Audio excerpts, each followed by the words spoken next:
Emma Webb.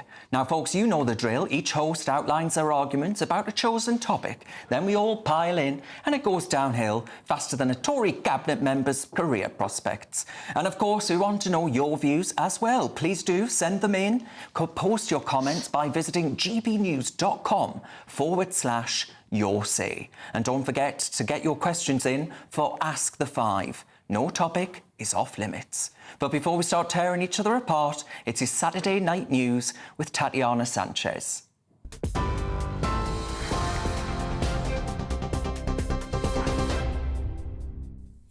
Darren, thank you and good evening. The top story. Sir Keir Starmer says Rishi Sunak's plans to send migrants to Rwanda is now dead and buried.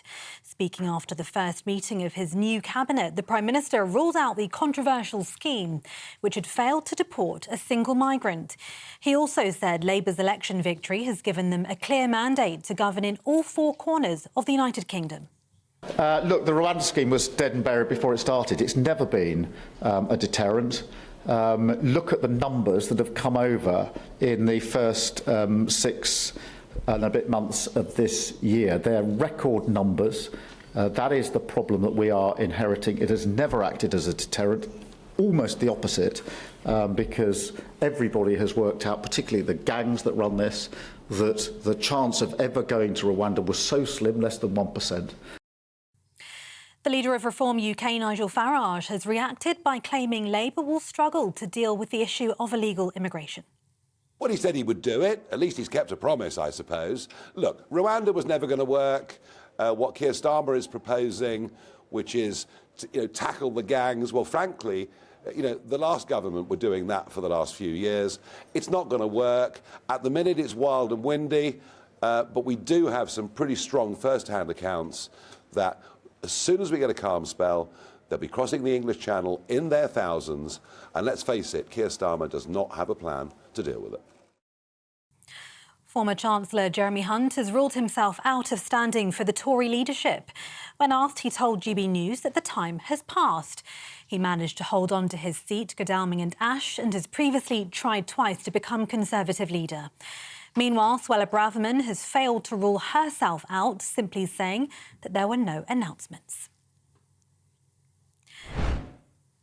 Some breaking news in the last few minutes. The final seat in the general election has now been declared, with the Liberal Democrat Party winning Inverness, Skye and West Ross-shire. More on that as we get it.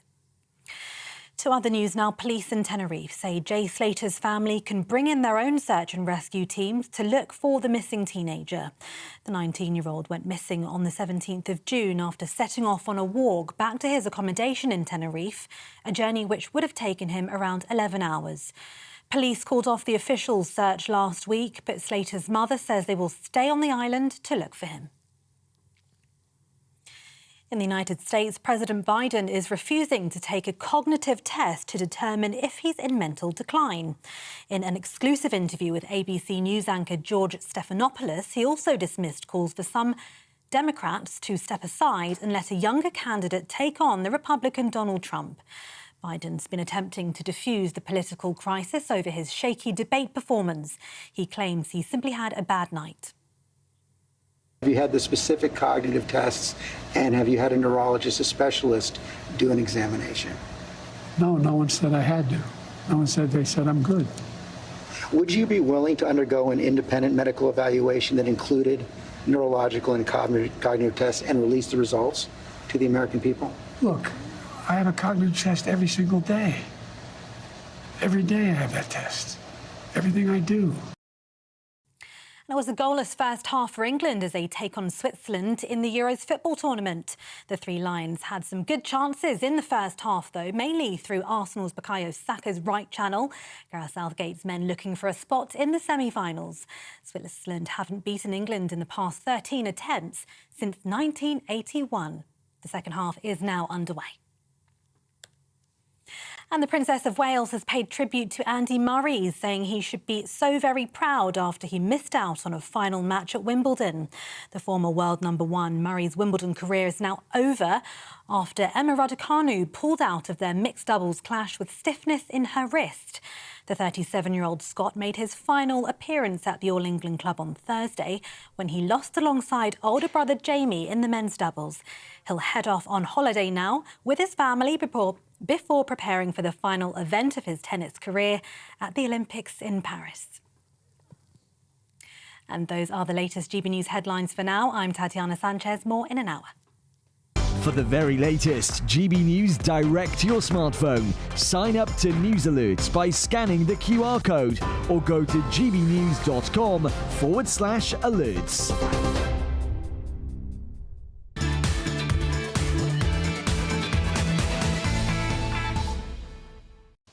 Thank you, Tatiana. It's Saturday night, folks, and you're with the Saturday Five. I'm Darren Grimes, and I can promise that you're in for more arguments and more argy-bargy than you get at a Reform Party press conference.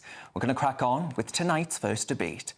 And, well, to mark the dawn of this new era, for the first time in the history of the Saturday Five, Benjamin Butterworth is going to lead us off. Benjamin, That's right. What might you like to discuss this evening, I wonder? Well, good evening, comrades. We are now under a Labour government. I'm sure it's not escaped anybody's notice. Keir Starmer has not just become Prime Minister, but he has seen the biggest shift in parliamentary history. And actually, he has the biggest majority in parliamentary history because although Tony Blair got a few more MPs, there were more MPs in Parliament at the time. That is how big Starmer's victory was. There are no Tories in Wales. Scotland is a Labour heartland again. For the first time ever, Cornwall has 4 Labour MPs there, more than the Tories that had the whole place just a few weeks ago. We have a situation where there isn't a single Tory in inner London. And I think this shows the one thing that the people were calling for. For weeks, they said Starmer was boring, that he was unexciting, that it was a boring election. Well, now the circus has left the town. And I, for one, could not be more grateful. Now, Ben Leo, you love a clown show. Yes, I sit one next to one every week, it seems. You must think that, you know, at least we've got someone serious in charge. Do you know what? Let me be honest and frank. Let's lay our cards on the table. I am actually positive, optimistic, and actually quite hopeful that we have someone like Keir Starmer in charge. He said he wants to govern for everybody, even if they didn't vote for Labour. His performance at the Crown Prosecution Service was admirable. He was a public leader who we should have been looking up to. I'm very, very thankful we now have a Labour government. Are you joking? Yes, absolutely. Keir Starmer is a man who took the knee for Black Lives Matter, the corrupt scam of an organisation that promotes racial division. He's a man... Let me finish. He's a man who finally decided the definition of a woman after taking advice from the bad smell that doesn't go away, Tony Blair. This is a man who flip-flops and U-turns and doesn't know what day of the week it is, even if he's got a calendar smack bang in his face. Well, you might think he doesn't know the definition of a woman, but he clearly knows the definition of a victory. Yeah, sorry, let me just add to that. A hollow victory, which is being described as ocean-wide and ponds deep. And, Benjamin, you mentioned there that the circus is gone. I think the circus is just starting, and actually this government are going to bring a whole new meaning to the Bearded Lady Act, because their self-ID policy really does take us into new places. Labour doesn't have a self-ID policy. Yes, it does. It does not. Yes, it does. But, look, I mean, it is... I'm obviously gleeful and relieved. I was 13 years old the last time a Labour government was elected, and I stayed up secretly all night to watch Tony Blair be returned to his rightful place in 10 Downing Street. And then my grandmother found me the next morning and was utterly bemused that I was so obsessed with politics, let alone with the Labour Party. But so we have Tony Blair to blame for something else then. For a lot of my joys. The only time I ever skipped school was to watch Gordon Brown deliver a budget. That's how obsessed I was. But Albie, the Tories are in their worst result ever. Yes. And they are already tearing themselves apart before the election result came in. Now, let me say this. I genuinely think the reason that Keir Starmer has this majority is not because of a sort of ideological move in the country. That hasn't happened. It's because he's serious and tries to look competent. Do you realise that that's what the Tories have lost, and they've lost it for a long time? Look, I think I'm furious about what's happened over the past couple of days with the election result that we saw. Why? Your party, the Lib Dems, got more than 70 seats. That's a very funny joke. But if I was a Lib Dem, I'd be a lot happier than I am now currently, Ben. So maybe you can just forget about that stupidity for a second. I'm furious about Rishi Sunak's time in office. I'm furious about Boris Johnson's time in office. I'm furious about Liz Truss's time in office. The Conservative Party has completely destroyed its reputation over the last 5 years, and particularly over the last 2 or 3 years. You know, we oversaw the highest levels of net migration ever. We have increased taxes to the highest point in over 70 years. We've completely trashed our reputation of economic and fiscal responsibility with Liz Truss's awful mini budget, which Ben Leo still won't. You leave Liz out of this. Still won't get it. She's out of it. She's and not. the one shining light of the election the other day was that Liz Truss herself lost her seat. But it surely isn't one of the reasons why the Conservatives have lost so badly is because of their kind of liberal progressivism. They're not proper Conservatives, and the country doesn't chime with that. No, actually, I really... If that's why you think the Conservatives lost the election, I think it's one you're of the diagnosing the wrong problem. The reason why the Conservatives lost the election is because we lost our record on competence. We were fighting each other all the time, people making silly arguments like that and having arguments over Rwanda. And we just were not... Someone is taking this election defeat to heart. We were not able to govern in an effective and proper way and focus on what the people wanted, and we ultimately did not deliver. What the people wanted was a Conservative government. Yeah. Albie, let me tell you now, if Liz Truss hadn't had gone so fast out the gates and, you know, scuppered her own success, the Tories, your party, would still be in power with Liz Truss under that Conservative value. No. But because of One Nation wets like you... Oh, shut up with One Nation wet nonsense. If we have an argument between the left and the right... This is meant to be about Labour, not a post-mortem. No, hang on. It does irritate me, this whole One Nation thing. Yeah, all right. We've got to come together. Benjamin. It's just nice to see a Tory that's still got a seat. Darren... The North East, last time, you said that it meant a lot that they'd voted Tory. I heard you speaking about this afternoon with Dawn Newsom. They've obviously gone Labour overwhelmingly. Why do you think that is? Well, the second, in places like Gateshead, in Sunderland, in Durham, North Durham especially, the Reform's second place was a really healthy second place. So they're really nipping away at the heels of the Labour Party, not just the Conservatives. And I think that's the undiagnosed part of that election and the results there that were had.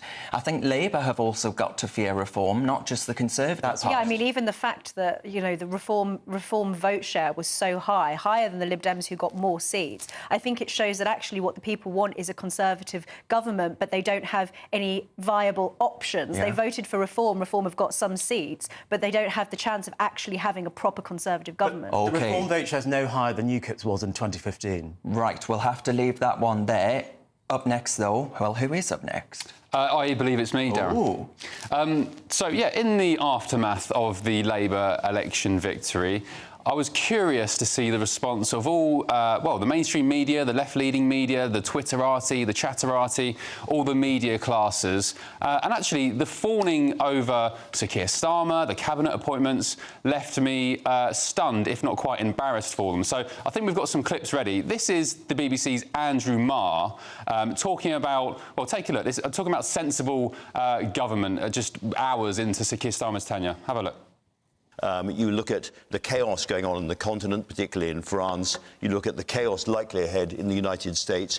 And suddenly, for once, for the first time in many of our lives, actually Britain looks like a little haven of peace and stability. And that in itself is going to draw money into this country. Come on, Andrew, I respect you a lot, but that's not analysis. About 10 hours into a new government, you can't describe it as a haven of peace and stability. It's an absolute joke. This was the reaction on election night when Sky News announced their exit poll. Listen to the response.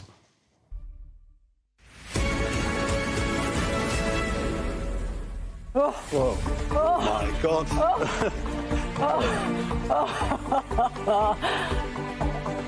Yeah, you can see. Absolute filth.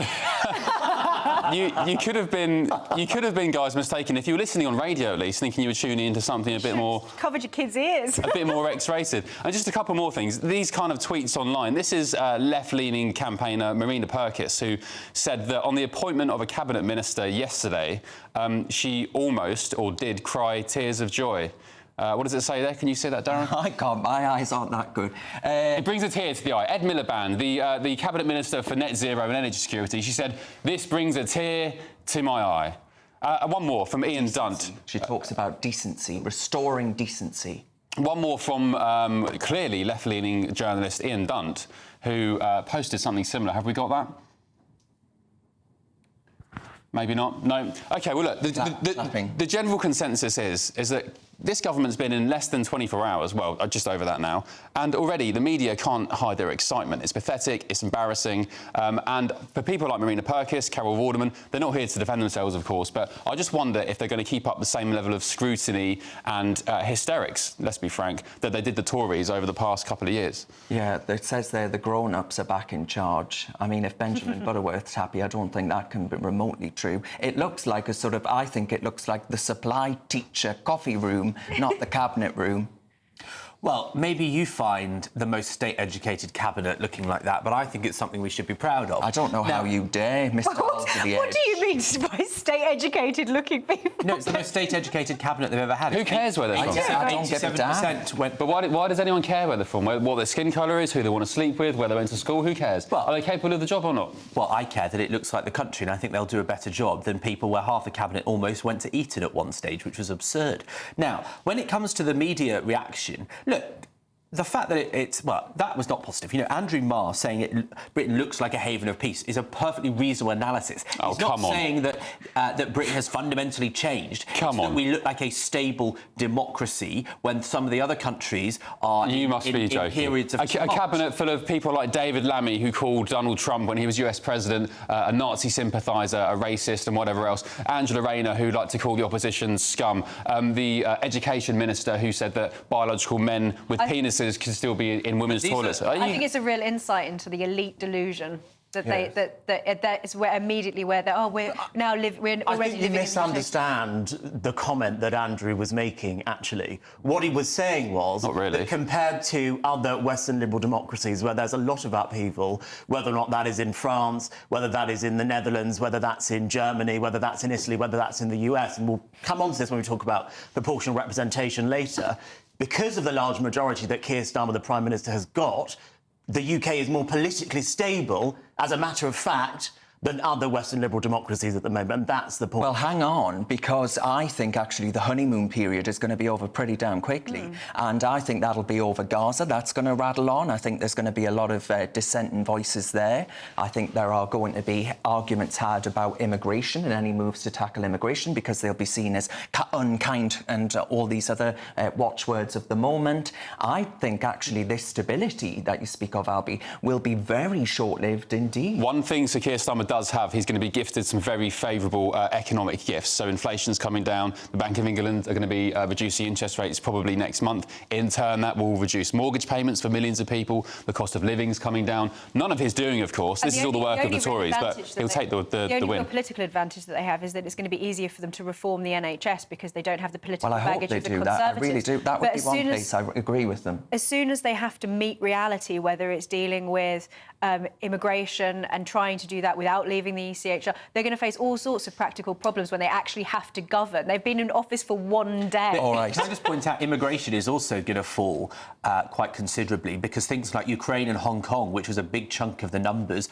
have, not having anything like the numbers of people. And the countries who've tightened the rules. Yeah, last year that wasn't actually a factor. But, Ben, can you just... So last week, viewers may well remember that we predicted what the election result may well be. It was Albie, Benjamin and myself. I wasn't here. Ben Leo wasn't here. He was abroad emitting CO2. And we've got this box that reveals what we predicted. So we'll see who was the most correct. I can't remember what the prize was. Here we go, right. Ben, get on with it. I feel like... I'll try and do it ceremoniously. So here we go. So, Benjamin, you said on your prediction last week that the general election result would be Labour 425, Tory 130, Lib Dem 45, Reform 3, and forget the rest, Green 2. That's pretty much nailed on, isn't it? Yeah, very good. I know Very you well all done. think that I sit here without a clue about what's going on in the world, but I got the maths wrong on mine. You were miles wrong on the Liberals. Darren Grimes said Labour 420. What did Labour get? 411. OK, not bad. 12, 412. Tories 80. Lib Dems, it says 550, but I think you meant 55. Yes. I was very generous to Ed Davey. And Reform 12. Which is sad. So pretty close again. Nice. I hope you two both put a bet on. Prize for this. Which of you gets closest? I actually can't remember what we said the price. Whose is this? Albie's. Albie said Lib Dem 500. No. I'm joking. You said Labour 400. You did get the maths wrong. Conservative 200. Very optimistic, Albie. Lib Dems 50 and Reform 3. Well, I'll be lost. well, it looks like for the second time this week I win. I was close. Congratulations, Benjamin. Well done. Thank Well you. done. All come and ring up Benjamin Button. All right. My friends, I hope you at home did it better than we did. But still to come tonight, what does the rise of sectarianism in politics mean for the new government? And we'll ask if Rishi Sunak has left a lasting legacy. But next, Reform UK won, well, 14% of the vote at the election, but only 4 seats. Do we need reform of our electoral system? You're with the Saturday 5, live on GB News. Good afternoon, Britain. Weekdays from midday. Prince Harry, he's been opening up about the death of his mother, Princess Diana, while speaking to the founder of armed forces charity, Scotty's Little Soldiers. Well, the Duke of Sussex joined 50 children who were being supported by the charity and urged youngsters to open up about their grief, saying, if you suppress it forever, it will eat you away inside. Well, let's speak to our royal correspondent, Cameron Walker, who joins us in the studio. Cameron, Prince Harry has spoken quite a lot about grief and bereavement from his mother's passing and the trauma he had. Did he say anything new that we haven't heard before? And the difference here was, instead of kind of talking about himself, which clearly we've heard a lot of in the last 3 years from Prince Harry with his memoir Spare and the Netflix series, I could go on, he was putting the spotlight back on the charity and on Nikki and her story. So it was almost like having the old Prince Harry back, and also thinking about like what could have been if he didn't step back as a working member of the royal family. That's so fascinating. In many ways, he was sort of stepping into his old role in this. It was sort of performing a duty that he would have done back before the days of Megxit. It is kind of like before the days of Megxit. He's been heavily involved in the charity for a good decade now, but when he came back for the Invictus Games celebration commemorations of the 10 years of Invictus last month, he spent time with 50 or so children, and he talks about how first instinct of a child when they lose a parent in awful circumstances such as that is, I have to be really sad for the rest of my life. And he talks about how those children who've lost parents through conflict feel like that, and how actually it's OK to be happy again later on in life when you've had the support, and realising that the parent you've lost would want you to be happy later on. So that's the message Prince Harry was trying to get across here. GB News, the People's Channel. I'm Patrick Christys. This is GB News, the People's Channel, Britain's news channel. Are the newspapers getting you down? My wife didn't divorce me that month. Struggling to separate the wheat from the chaff? I know that it's a bit of a circus at the best of times. Well, don't worry. Headliners has got you covered. We'll take the burden of reading the day's news, and if we get depressed, who cares? It's an occupational hazard, frankly. That's Headliners on GB News from 11 p.m. till midnight, and the following morning, 5 till 6 a.m. on GB News, the comedy channel. Nah, just kidding. Britain's news channel. I'm Michelle Dewberry, and this is GB News, the People's Channel, Britain's news channel. I'm Martin Daubney. This is GB News, Britain's news channel.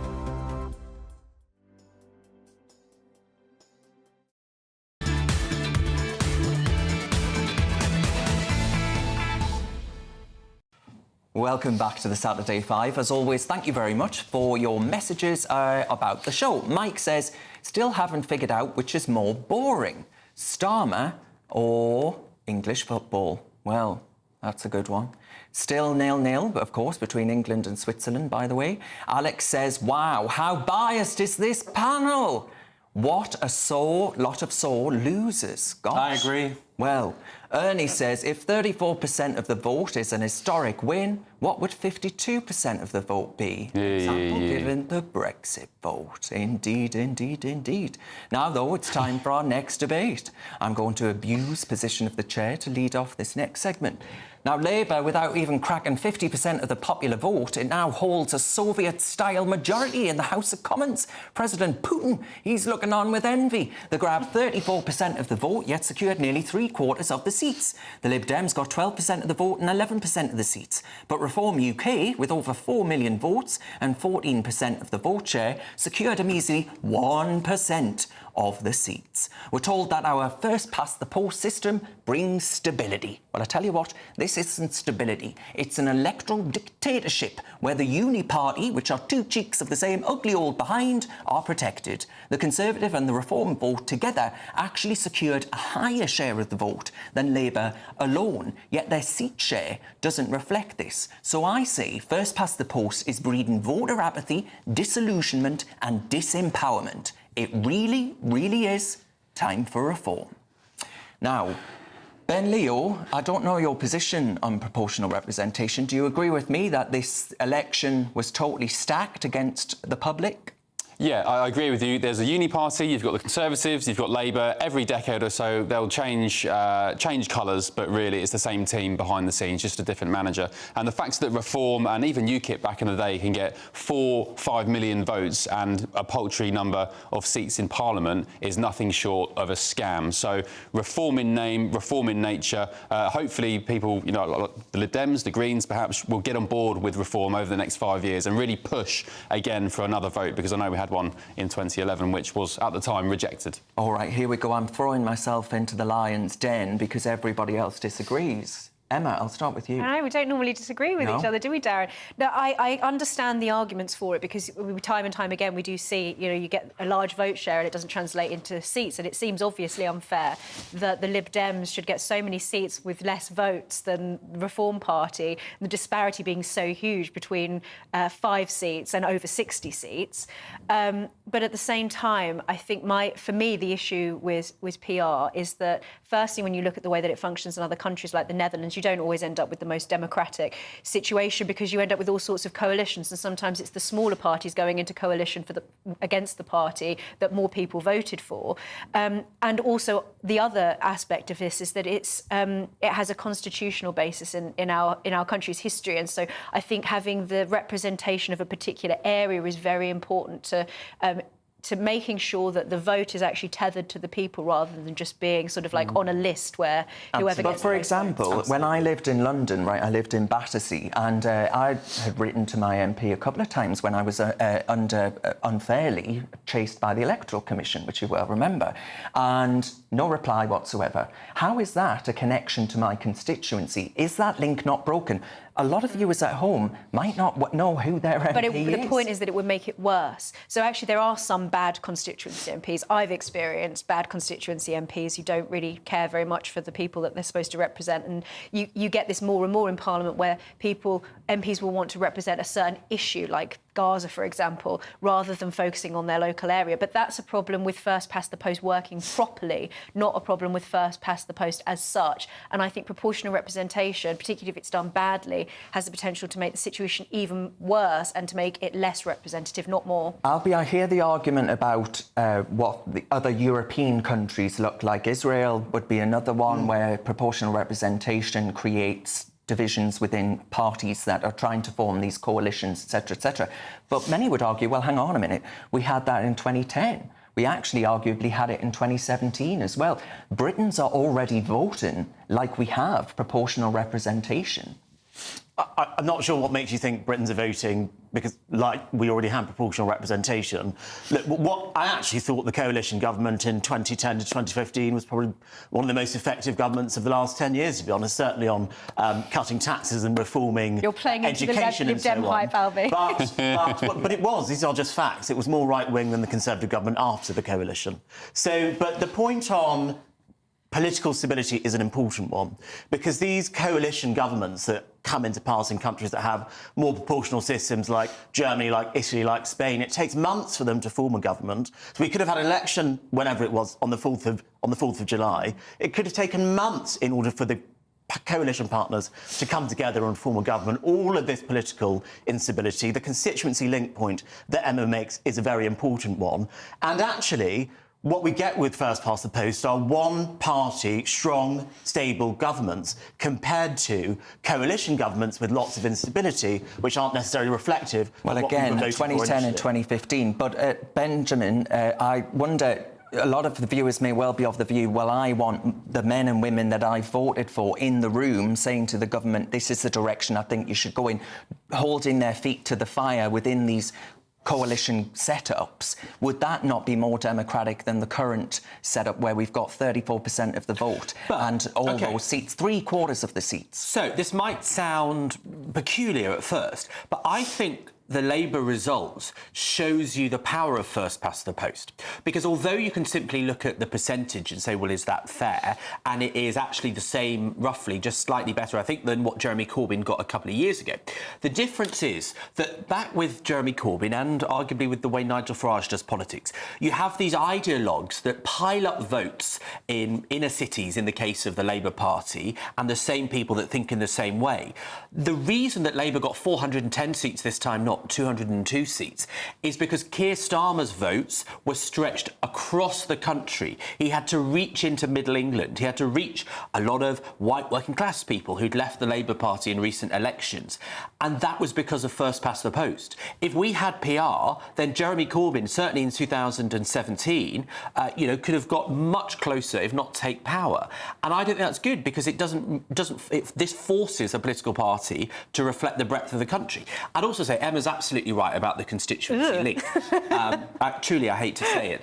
But, Andrew Rosendale, who's just been returned as the Conservative MP for Romford, there is an example of someone that would only want to represent that area. He's actually who I had in mind as one of the best constituency MPs there could possibly be. Exactly. We found one out of 650. No, but there are plenty like that.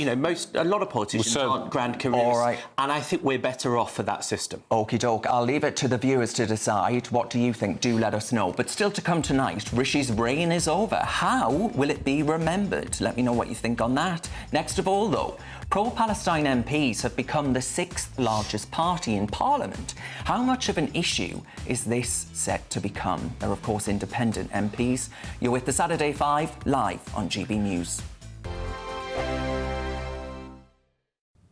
Hello, welcome to your GB News weather update from the Met Office. As we go into Sunday, it's a case of showers, once again sunny spells, and still feeling on the cool side for the time of year. We've got this area of low pressure moving out towards the east and driving northwesterly winds, so bringing that fresher feel for Sunday.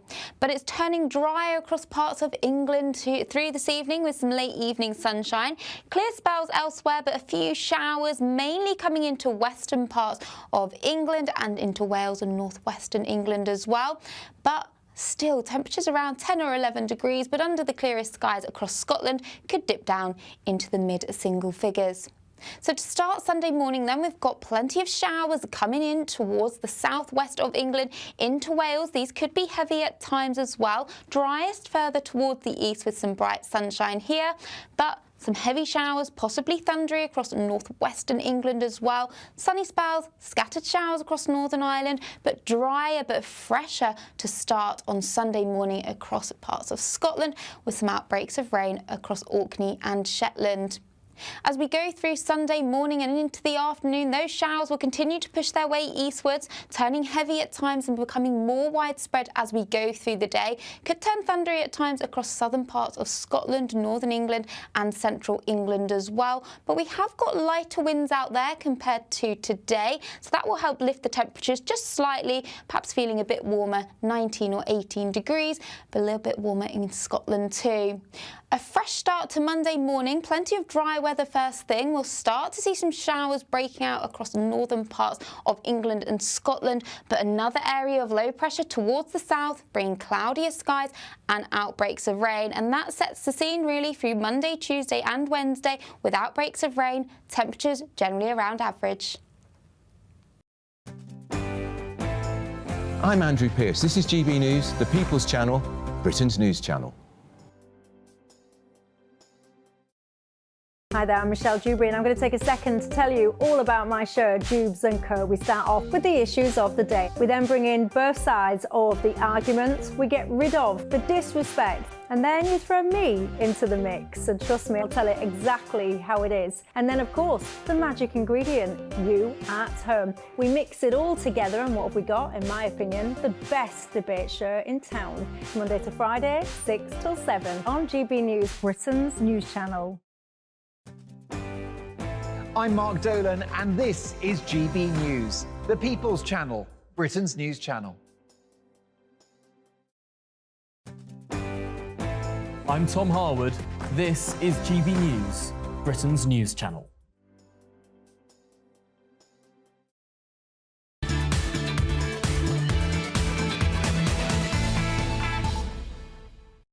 Welcome back to the Saturday Five. As ever, thank you very much for your messages about tonight's topics. Dawn says, the media responses to Labour win confirms all our allegations. We know bias whenever we see it and hear it. We are not fools and are sick of mainstream media taking us for fools. I think that's aimed at Benjamin Butterworth. But Jenny says, hilarious, finally a Labour government which is stocked with sensible people rather than toffs, and you lot moan about the media and call for changes to the voting system.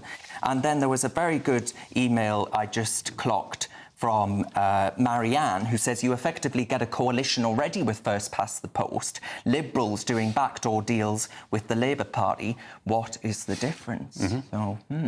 Right, now it's time, though, for our next debate. Who is going next? Me. Oh. Little old me.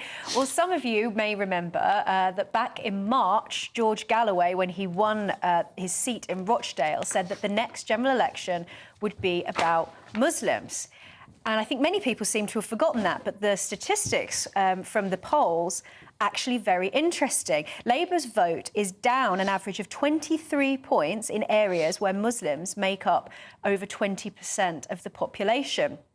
And we've seen throughout the campaign with Jess Phillips, for example, that her campaign was dogged by intimidation from pro-Palestine campaigners.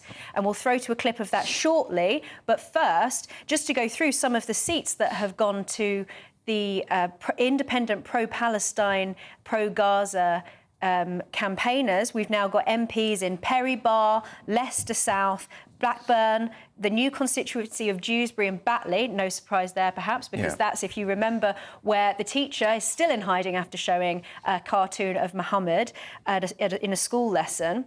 And this is really significant because this is the first time that we've seen independents like this running on the same ticket, effectively becoming a party joined together by a particular cause. So let's just throw to that clip of Jess Phillips talking about what it was like campaigning in her area. It was an absolutely horrible campaign, the most aggressive, most intimidatory, not just of me, but of the people in my constituency, people being intimidated, people being told that God will judge them if they vote a certain way, which is an electoral offence. Yeah, it's been pretty awful. Some of my activists had their tyres slashed on election day. Now, Jess Phillips only just managed to scrape by in that vote, and Wes Streeting as well in Ilford North only just scraped by, with a number of Labour MPs having huge chunks taken out of their majorities by these independent pro-Gaza campaigners. Another MP in Birmingham, Shabana Mahmood, Labour MP, faced the same kind of intimidation in her campaign and described it as an assault on democracy when masked men disrupted one of their community meetings. So, Albie, do you think that this is going to be much more of a problem for the Labour Party than it would be for the Conservatives? I think the problem for the Conservative Party is a different one. The problem for the Conservative Party is the Reform Party. And what we have seen at this general election is a return to multi-party politics. It's not just Labour versus Tory in this new administration that we have in the House of Parliament. It's these pro-Gaza independents who I really disagree with the way that they are going about promoting that cause, though it's an important cause that people feel very strongly about. You've got the Greens that have now got 4 MPs. You've You've got the Liberal Democrats that have now got 72 MPs as of today. You've got Reform with 5 MPs. The SNP and Plaid Cymru kind of a little bit more irrelevant now. But the point is we've got this return to multi-party politics, and that is going to mean that there are some people in Parliament that actually we don't like very much. But we can't say more than that. we can't say on one thing on one side it's great that we've got 5 Reform MPs, and then say it's terrible that we have pro-Gaza independence. It's dangerous sectarianism, isn't it? It's not that they're people I don't like, right? I've had 14 years of people I don't like being in Parliament. These people are fascists. They just don't look like the ones that we're told to be afraid of all the time. They are fanatics. They are dangerous. They are against the spirit of democracy because they use intimidation and whipping up their own community. And I condemn that intimidation, but they were voted in by democratic means. And people would make the same argument about reform. Look, you could, sorry, can I just say you could democratically elect Tommy Robinson if he wished to run, right? Yeah. And I would still say that was dangerous and terrifying. These people are dangerous and terrifying, and I want to know where the funding and organisation is coming from. But Benjamin, they should look at whether Iran is behind Darren, this. if this was another group of people, they would be, treated as Benjamin was saying, that people would be calling them fascists, wouldn't they not? I would like Jess to actually, and by the way, I think it's absolutely abhorrent, and as much as I disagree with Jess's politics, I think that this is unacceptable. The shouting and intimidation that was... So why doesn't she call it out then? She has not identified these people. Well, hang on.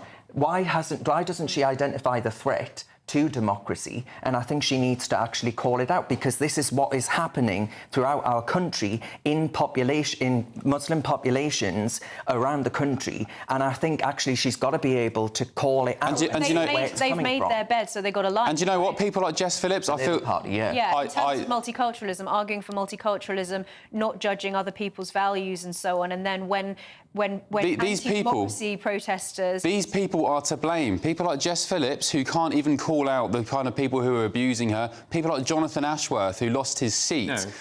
Sorry? No, sorry.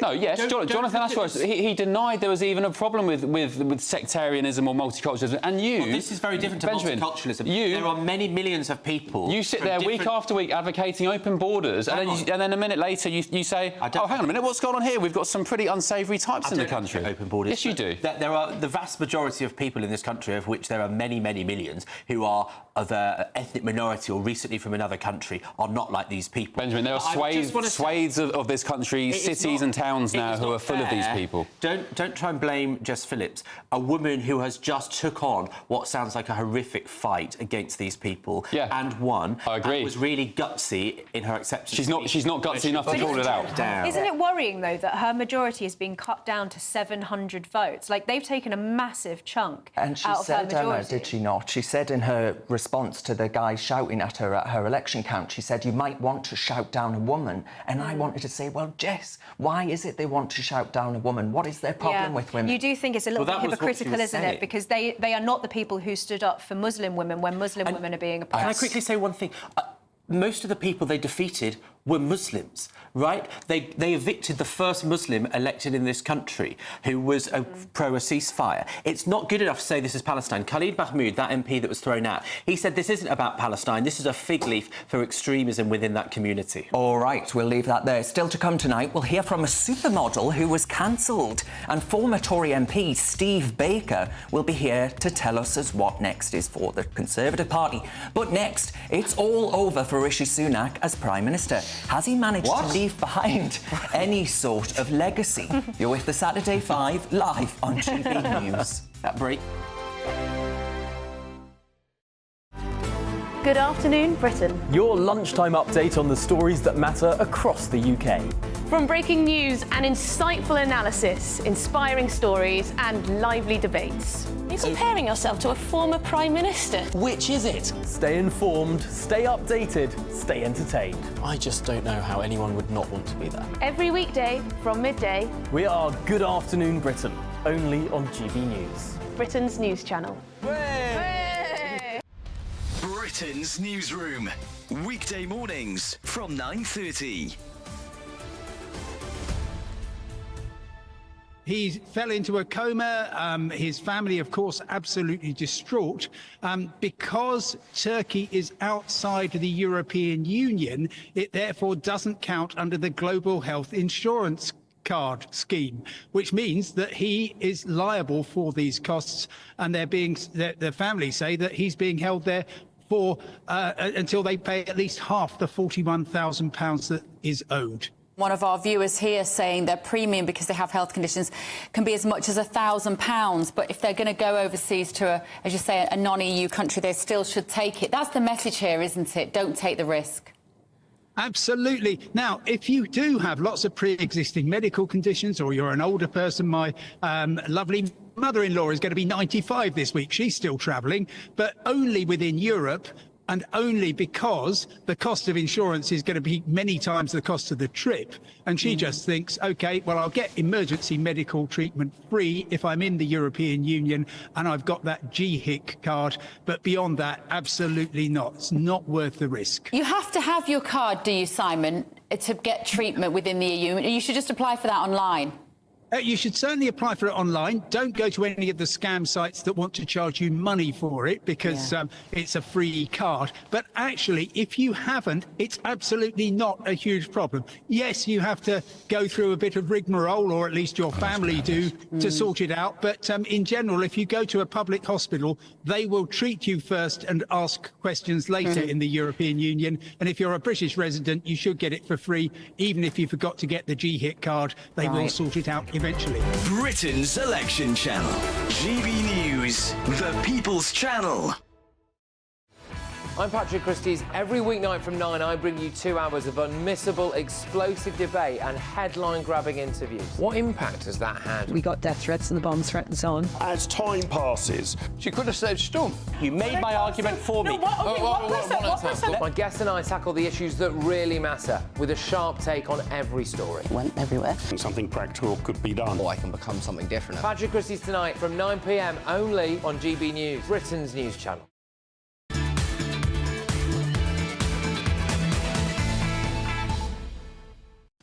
Welcome back to the Saturday Five. Your emails and messages are coming in about PR. John says Switzerland is more stable than the United Kingdom and it has PR.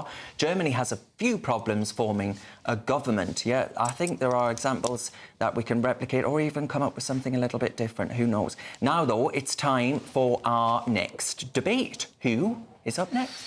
Only one left, and that's me.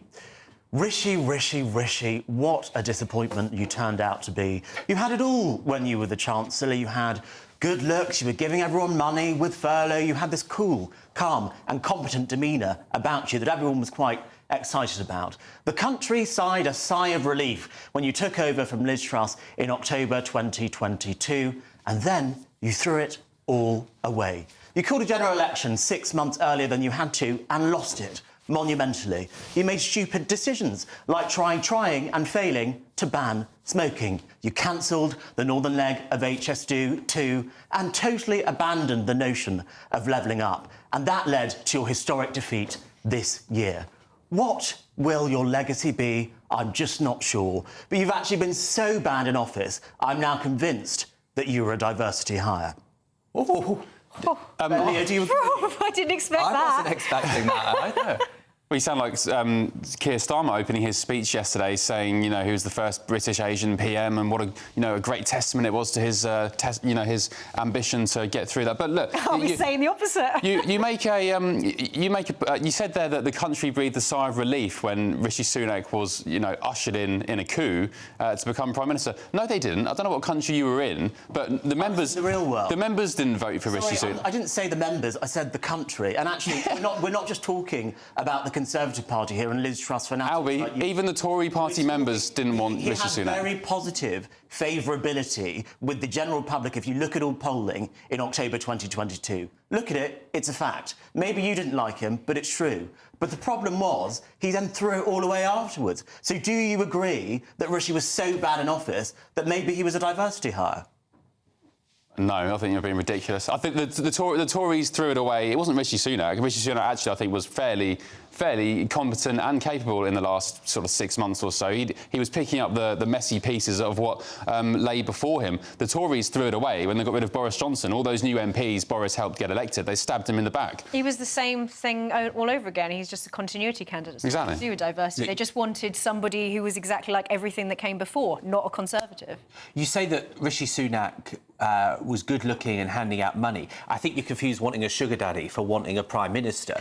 And by this point, I think the country was firmly, you know, waking up with the fag ash breath and the hangover and just wanted rid of the lot of them. I did not know what you were going to say there. Now,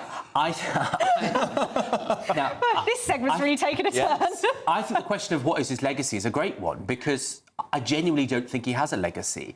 You know, we thought Theresa May hadn't achieved much, but I think Sunak's done even less. The only legacy he really has is the worst Tory result ever, and I'd suggest he's not really responsible Or the smoking for that. ban, which Labour are going to pick up again.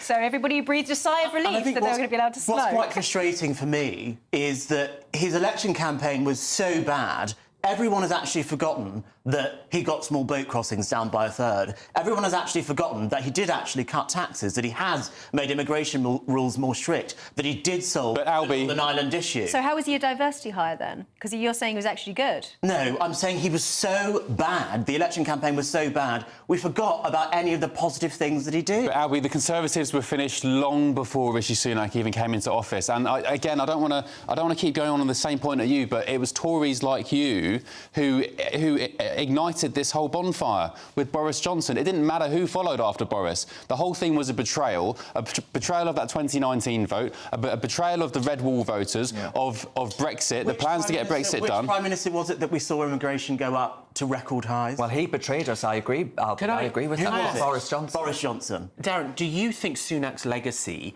will be reform and the reformification of the Tory party? Because that door is now wide open. I don't think that. I think actually you can blame it on every Prime Minister that we've had, and we've had a few, as in the reformification of the country. I actually think that the Conservative Party itself has opened up this door, because in 2019, who here would have ever guessed that Nigel Farage would be in Parliament, right? That, to me, would have seemed totally alien at that time. We thought Boris was invincible. We were saying he'd be in power for 10 years, sort of Maggie-esque. And what did he do? Well, I'm afraid we were utterly left wanting and begging even. And the Conservative Party is going to need to take a lot of soul searching and a lot of time to actually build up that trust again. It's not even that deep or complicated. You don't need to be a political mastermind to understand what happened. The public, the country, loved Boris Johnson. He was stabbed in the back, and then Tories who thought they knew best, the Tory wets, the One Nation Tories, who are not Conservatives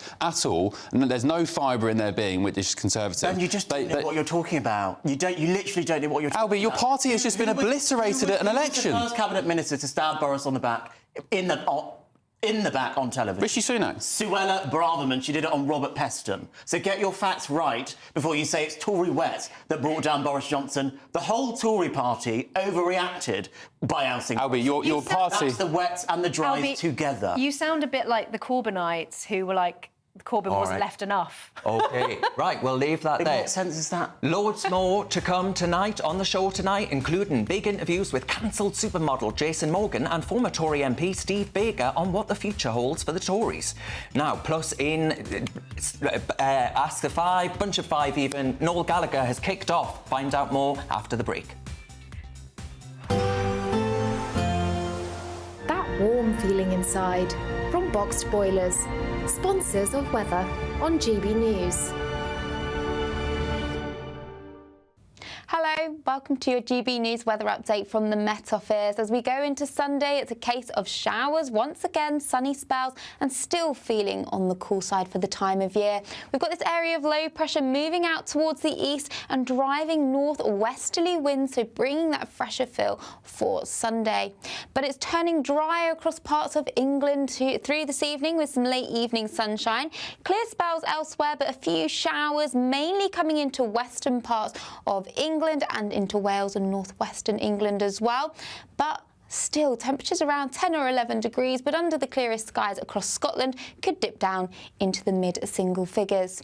So to start Sunday morning then, we've got plenty of showers coming in towards the southwest of England into Wales. These could be heavy at times as well. Driest further towards the east with some bright sunshine here, but some heavy showers, possibly thundery across northwestern England as well. Sunny spells, scattered showers across Northern Ireland, but drier but fresher to start on Sunday morning across parts of Scotland, with some outbreaks of rain across Orkney and Shetland. As we go through Sunday morning and into the afternoon, those showers will continue to push their way eastwards, turning heavy at times and becoming more widespread as we go through the day. Could turn thundery at times across southern parts of Scotland, northern England and central England as well. But we have got lighter winds out there compared to today, so that will help lift the temperatures just slightly, perhaps feeling a bit warmer, 19 or 18 degrees, but a little bit warmer in Scotland too. A fresh start to Monday morning, plenty of dry weather first thing. We'll start to see some showers breaking out across the northern parts of England and Scotland, but another area of low pressure towards the south, bringing cloudier skies and outbreaks of rain. And that sets the scene really through Monday, Tuesday and Wednesday with outbreaks of rain, temperatures generally around average. Looks like things are heating up. Boxed Boilers, sponsors of weather on GB News.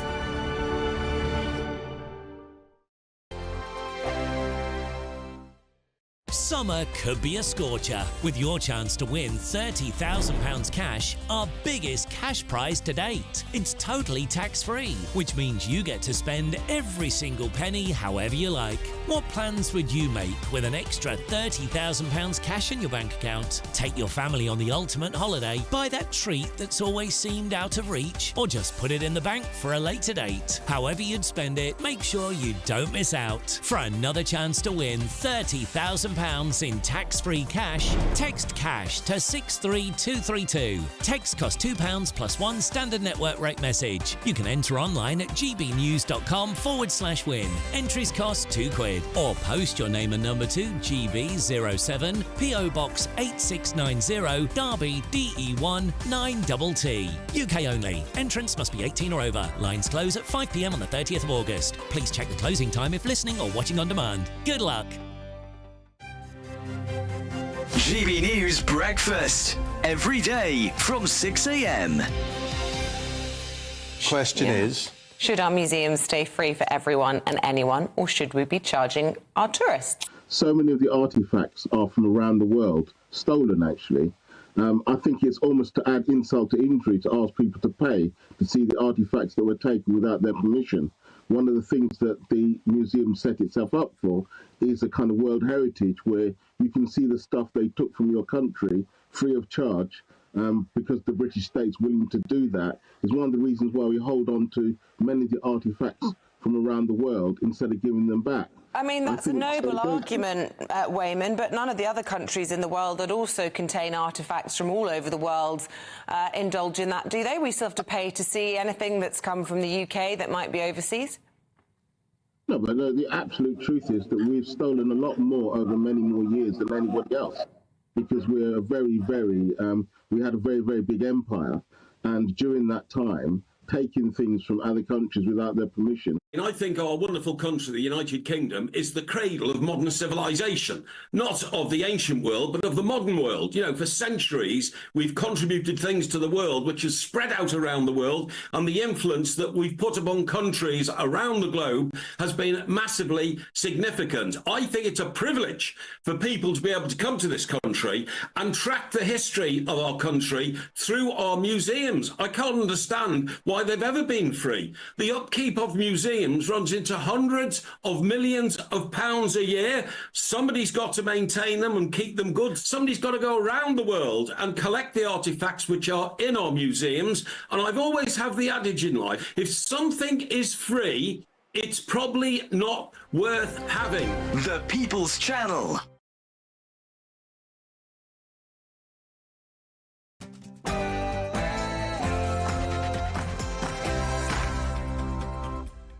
It's Saturday night and this is the Saturday 5. You'll be delighted to know, or maybe not, that no one was harmed during the commercial breaks.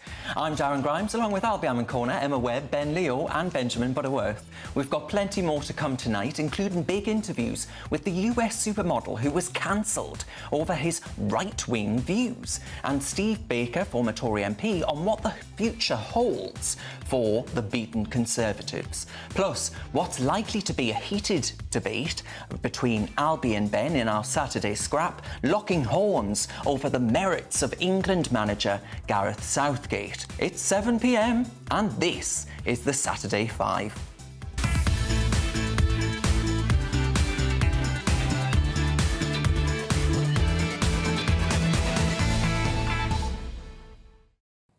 And in Bunch of Five, who will win the battle of the Downing Street cat, and has Emma Raducanu let us all down by pulling out of her Wimbledon doubles match alongside Andy Murray? We, of course, know who won the Downing Street battle.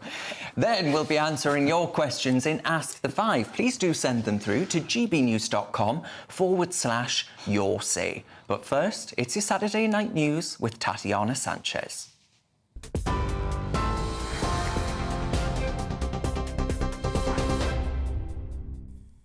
Darren, thank you. Let's start with England, and they face the prospect of penalties tonight after a 1-1 draw has taken them to extra time with Switzerland at the Euros. After a goalless first half, Switzerland got onto the scoresheet first, but not for long, as Arsenal's Bukayo Saka levelled on 80 minutes. Gareth Southgate's men looking for a spot in the semi-finals. Now, 2 15-minute halves will now determine who progresses or, of course, penalties. Sir Keir Starmer says Rishi Sunak's plans to send migrants to Rwanda is now dead and buried. Speaking after the first meeting of his new cabinet, the Prime Minister ruled out the controversial scheme which had failed to deport a single migrant. He also said Labour's election victory has given them a clear mandate to govern in all four corners of the United Kingdom. Look, the Rwanda scheme was dead and buried before it started. It's never been a deterrent. Look at the numbers that have come over in the first 6 and a bit months of this year. They're record numbers. That is the problem that we are inheriting. It has never acted as a deterrent, almost the opposite, because everybody has worked out, particularly the gangs that run this, that the chance of ever going to Rwanda was so slim, less than 1%. The leader of Reform UK, Nigel Farage, has reacted by claiming Labour will struggle to deal with the issue of illegal immigration. Well, he said he would do it. At least he's kept a promise, I suppose. Look, Rwanda was never going to work. What Keir Starmer is proposing, which is to, tackle the gangs, well, frankly, the last government were doing that for the last few years. It's not going to work. At the minute, it's wild and windy, but we do have some pretty strong first-hand accounts that as soon as we get a calm spell, they'll be crossing the English Channel in their thousands. And let's face it, Keir Starmer does not have a plan to deal with it. Former Chancellor Jeremy Hunt has ruled himself out of standing for the Tory leadership. When asked, he told GB News that the time has passed. He managed to hold on to his seat, Godalming and Ash, and has previously tried twice to become Conservative leader. Meanwhile, Suella Braverman has failed to rule herself out, simply saying there were no announcements. And the Princess of Wales has paid tribute to Andy Murray, saying he should be so very proud after he missed out on a final match at Wimbledon. The former world #1 Murray's Wimbledon career is now over after Emma Raducanu pulled out of their mixed doubles clash with stiffness in her wrist. The 37-year-old Scot made his final appearance at the All England Club on Thursday when he lost alongside older brother Jamie in the men's doubles. He'll head off on a family holiday now before preparing for the final event of his tennis career at the Olympics in Paris. And those are the latest GB News headlines for now. I'm Tatiana Sanchez. More in an hour. For the very latest GB News direct to your smartphone, sign up to News Alerts by scanning the QR code or go to gbnews.com/alerts.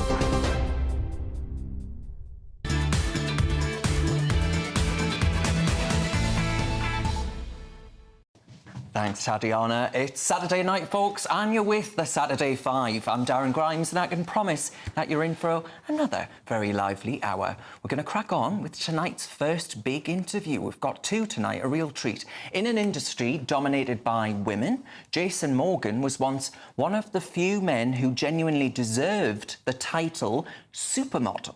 He's fronted campaigns for everyone from Ralph Lauren to Emporio Armani underwear and was a regular on cover of magazines such as GQ and Cosmopolitan. But his life changed dramatically, folks, when he posted a photograph of himself with then Fox News host Tucker Carlson. Now, this photograph was taken at Donald J. Trump's Florida resort, Mar-a-Lago. Now, to tell us what happened next, I'm delighted to welcome Jason Morgan himself. Good evening, Jason. You're really here to make all of us feel thoroughly inadequate. But I wondered, Jason, could you tell us the story of how this snap being released, what it actually did to the trajectory, I guess, that your career was actually on? Yeah, well, this was back in 2020, right before COVID in March, and I had met Trump, and I had been a Trump voter, but I kind of didn't share it on my Instagram. So when I met him, I posted it on my Instagram, and I lost like 20,000 followers right away, and work started to dry up quite a bit in America. But then it just snowballed from there, because then COVID happened. Do you wish you hadn't? Yeah. Do you wish you hadn't, like, come out, as it were? Do you wish you had actually kept your politics quiet? Because, you know, that's the depressing state of affairs that we're in. You know, no, I don't. Because I met so many good people by just being honest on social media before I got kicked off. And it led me on the right path. And my path is much different right now. And of course, I'm not making as much money, but there's more important things than money. Jason, what's next for you? You know, you are one of the iconic male supermodels. I think it's only David Gandy who has been on as many magazine covers as you. So what's next? I don't know about that. There's lots of guys that did a lot more than me, but I'm actually still working. I'm in Poland right now working, and I just worked in Norway. So there's certain markets that still use me. It's just the U.S. It's been kind of tough. And what do you think's happened in America to the United States for that to become the case? You know, the cancel culture vultures are really, really quite powerful in the US of A today. They are. I feel like it's a number of things. It's not just me being canceled. I think they're not using white models really anymore. COVID changed a lot of things with the industry, and the U.S. is really it's kind of weird right now with the market. They're not using beauty at all. There's just it seems to be a war against beauty in any kind of way. And so I can't really say me being a Trump supporter and me being against COVID and BLM or whatever is the reason why I'm working. I'm sure it has a reason why I'm not working. I'm sure it has a lot to do with it, but I don't think it's everything. But there's a lot of... I guess, Jason, sorry to interject. It's Ben Leo. I guess it's a culmination of the umbrella of what some would call, I don't really like the word, but woke. So whether you were quote-unquote cancelled for coming out for supporting Trump or because you're a white man, because you're good-looking, it all falls under the same thing, doesn't it? It's this engineering towards some manufactured social justice. Yeah, exactly. That's exactly what it is. And I think, you know, people are waking up. You know, you can say you're going to vote for Trump in the next election, and you're not going to get the same gas that you would before. But, you know, my Instagram was deleted.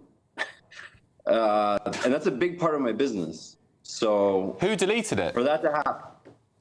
I'm sorry? Who deleted it? Instagram? Instagram deleted it. Yeah. And do you think that's purely because of your politics? 100%. Yeah, it started with with Trump, I started getting shadow banned, and then I started speaking out against BLM, and then COVID came.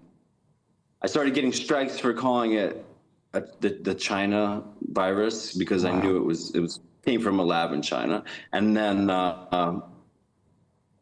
the lockdowns. I was against the lockdowns. I was against the vaccines from the very start, and I lost my account in October of a year and a half ago. All right. So, and that's a huge part of my business. I had 250,000 followers, and now I can't get back. They would on. argue, of course, that the China virus theory isn't proven, but also Meta. I contacted Meta, by the way, myself. I contacted them. They haven't replied. If they do reply, we will update viewers on that. But it does seem quite extraordinary, does it not? Jason, did you knowingly walk into this? Did you expect the implications of speaking out to be quite this extensive? Did you sort of reason that it was worth paying the price? Yeah, I knew there would be pushback for sure, but things were getting so outrageous and so far from the truth. I felt like anybody who had any kind of voice or platform needed to speak out, and I couldn't look myself in the mirror if I didn't speak, because everyone in my industry was posting their black squares and. Go Joe Biden and Trump sucks. He's a racist, and I'm like, this is just crazy, there can't be. And at that time, nobody was speaking out. There wasn't. You could count on one hand how many celebrities are. I'm nobody.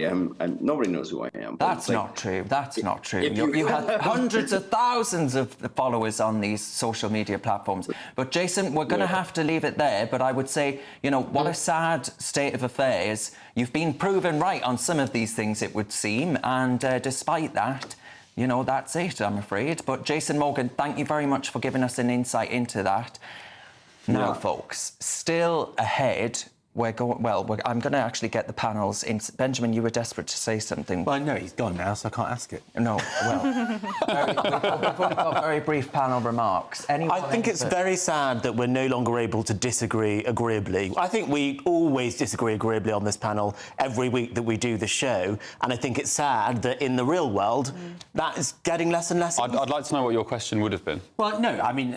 he's gone, so it's pointless. But also, don't be so petulant. I know what it's like as a beautiful white man to lose works.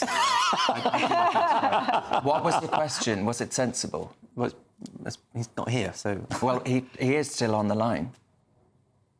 No, he's gone. He has gone. You were asking for his number. I think, have we got any pictures of Jason in his prime? Yeah, no, we haven't. I do hope he managed to find a community on the other side, though, because I think when people got cancelled right at the very beginning, it was probably worse than maybe if you get cancelled now. There are more people on the other side. But you know what? It took people like Jason at the time to put their head above the parapet and say, I don't agree with this. There's something wrong with Black Lives Matter. There's something wrong with this, or I don't agree with the lockdowns. It took very brave and courageous people. Only now, 4 years later, are people happy enough to, say, oh, yeah, no, I don't agree with that. But it took people like Jason, the very brave few, to do that. So props to him. He got cancelled over a picture. Yeah. It was a photograph on Instagram. He hadn't even said anything. Yeah. It was just a picture. And someone was in the background that is persona non grata. Interesting that he's still getting work in Europe. But anyway, still ahead, folks. In Bunch of Five, has Glastonbury gone woke? And can Larry the Cat survive his biggest challenge yet? But next, it's all over for the Tories as the party of government for the time being, of course. But what does the future hold? The former Member of Parliament, Steve Baker, will be here in the studio to give us his verdict. You're with the Saturday Five, live on GB News. This is GB News, Britain's news channel. Do you put jam or cream first on your scone? Divisive. A new study has found that 44% of Brits put jam on before the cream. Which is the right way to eat a scone? In my opinion, definitely jam first. But I have to say, do you know what? As long as you enjoy it and it's delicious, and you've got nice scone, nice jam, amazing clotted cream, who cares? Paul, why the jam first? because I love that chilled clotted cream that you hit first, then into that room temperature jam, and then that lovely baked scone. And one of our viewers has written in and said actually she puts the jam on first because otherwise you would get it all over, as in it would wobble off on the top of the cream. But I think it's easy to dribble the jam onto the cream. You're not spreading the jam onto the cream if you put it on top. I would do jam first because it just seems to make less mess. So the jam spreads easy and just a dollop of cream on top. Is there much of a market for the savoury ones that you have? Yeah. But you know, like when you're frying onions for a hot dog, like fairground onions, fold that through your scone mix, bake your scones, so you've got this lovely kind of like roasted onion scone Dawn isn't mix. into it. Braised beef, clotted cream, horseradish and watercress. Oh, my word. Absolutely incredible. Well, you're very adventurous, Paul, very adventurous. Yes. But think of it, you know, like when you make beef stew and you put those scones, drop scones on top, like a beef cobbler. Yeah. It's that inspiration. Well, I would call it like a dumpling. Paul, do you think very quickly, do you think these will become a classic? Yeah, 100%. Absolutely. Because I think there's just so much more to clotted cream, scones than just the traditional cream tea. GB News, the People's Channel. I'm Patrick Christys. This is GB News, the People's Channel, Britain's news channel. Hi there, I'm Michelle Dewberry, and I'm going to take a second to tell you all about my show, Dubes & Co. We start off with the issues of the day. We then bring in both sides of the arguments. We get rid of the disrespect, and then you throw me into the mix. And trust me, I'll tell it exactly how it is. And then, of course, the magic ingredient, you at home. We mix it all together, and what have we got? In my opinion, the best debate show in town. Monday to Friday, 6 till 7 on GB News, Britain's news channel. I'm Emily Carver. This is GB News, Britain's news channel.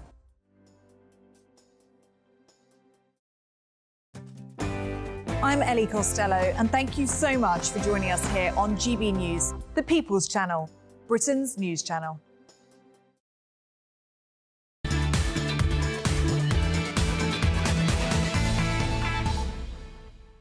A very warm welcome back to the Saturday 5. Now, as you well know, the Conservative Party is finished as the party of government for now. But here to discuss this is the former Conservative Minister and Member of Parliament for High Wycombe, wasn't it, for 14 years, Steve Baker. Good evening, Steve. Good evening, Darren. Thanks for having me on. No, thank you for coming in. Now, Steve, I'm wondering, do you feel like the Conservative Party has let people down? Because that's what we hear from GB News viewers so very often, that they feel personally quite betrayed. Would you use that language? I try to avoid the word betrayed. I think that'd be going too far, but plainly they feel let down. In Wycombe, about half my voters didn't turn out. I had 26,000 votes at the last election, and only 11,000 people voted Conservative. Now, I lost part of my constituency, but even allowing for that, 10 to 12,000 people just stayed at home. And, you know, it wasn't Reform's fault. Reform did quite well, but those voters stayed at home, and that's a big deal. And I don't think they stayed at home because of me. Maybe they did, but I don't think so, because they've turned out before. I think they stayed at home because of D-Day, because of bets placed and so on. And, you know, people expect high standards in public life, and those things really let some people down. And, you know, there will be other factors. But I think staying at home was a sign that we just weren't offering them what they wanted. It is notable they didn't turn out and vote for Reform either. Yes, well, and I mean, do you think actually, being a staunch Conservative Party supporter yourself, MPs like Steve losing his seat, I mean, did you predict that? Did you think this was going to happen? Look, I mean, I was most upset of any MP to lose their seat. It was my friend Steve Baker. I was devastated to hear that he'd lost his seat, because I think he's probably one of the best Tory MPs that we had in Parliament, and I hope he stays in public life. I do think there were actually a lot of Conservative voters that stayed at home. Some went to go vote for Reform, some went to vote for Labour and the Liberal Democrats. We don't tend to talk about that so much. But Steve, I'd like to know from you, looking towards the future of the Conservative Party, who do you think the next leader should be? You famously backed Suella Braverman in the last leadership contest. Will you be backing her again? Well, no, but it's not actually my responsibility now, thankfully, because I'm not an MP. But presumably still a member. Oh, of course I am, yes. Of course. No, I shall remain a member, of course I will. I do think that the Conservative Party is the best hope we have of good government, although this is a difficult moment to really reflect on that. But, well, we'll wait and see. I'll be like anyone else, like any other member, I will be voting on the last two. But why don't you put some combinations to me and see what I say? Kemi Badenoch. Or? Robert Jenrick. Kemi versus Robert, that's tricky. That's a cruel one. Probably Kemi. Tom Tugendhat, Priti Patel. Tom. And I think we've named all the remaining Tory MPs. We have, but I just want to press on the Suella bit, because we did a poll online, and actually with GB News viewers, Suella Braverman is the most popular potential future Tory leader. Do you think her record in government and her record as a Member of Parliament and being a politician lends her to doing that role quite well or badly? Well, it's a bit of a tricky question for me because I was very close to Suella and we're friends. I don't want to be laying into her hard. But we parted ways over some of the language she used, which was too strident. As you know, I represent a very diverse community. And I think it's important when sensitive problems come up that we call out bad behaviour. But it's vital that we do it in a way which condemns individuals for their personal misconduct, say, rather than seeming to suggest that an entire community is guilty. We wouldn't accept that for the Jewish community. We wouldn't accept it for black people. We shouldn't accept it when it's done in relation to Muslims. So I'm afraid we parted company over the stridency of our language, and I don't wish to get drawn too far down that. I think she just some of the language is just ill-advised and not appropriate for dealing with very sensitive What problems. about her record as Home Secretary? It's a bit unfortunate that we had such high immigration while Suella was Home Secretary. No doubt that was because some of her ideas were resisted by Number 10. But in the end, if you're Home Secretary, part of the skill is getting your policy through collective agreement. But, as I say, I'm not now a Member of Parliament. Actually, thank God. I'm glad it's over and behind me. You genuinely, you mean that? Oh, I really do, Darren. It's great to be free of it. Yeah? And what is it that you disliked about it? Well, it's not that I disliked it. It's a very grave burden to represent 75,000 people. People are usually actively disinterested, and when they're not, they're very, very angry, typically, or they're in grave need. And it's just a major burden. And I'm happy. I would have been happy to continue, carrying that duty forwards. I was looking forward to it, but my goodness, to be... Steve, can I ask, I forget which candidate, but one of the former Tory MPs said that it was so bad that half the MPs couldn't even be in the same tea room as their colleagues. Was it that fractious by the remaining years, the recent years? And also, you just sort of lent into it.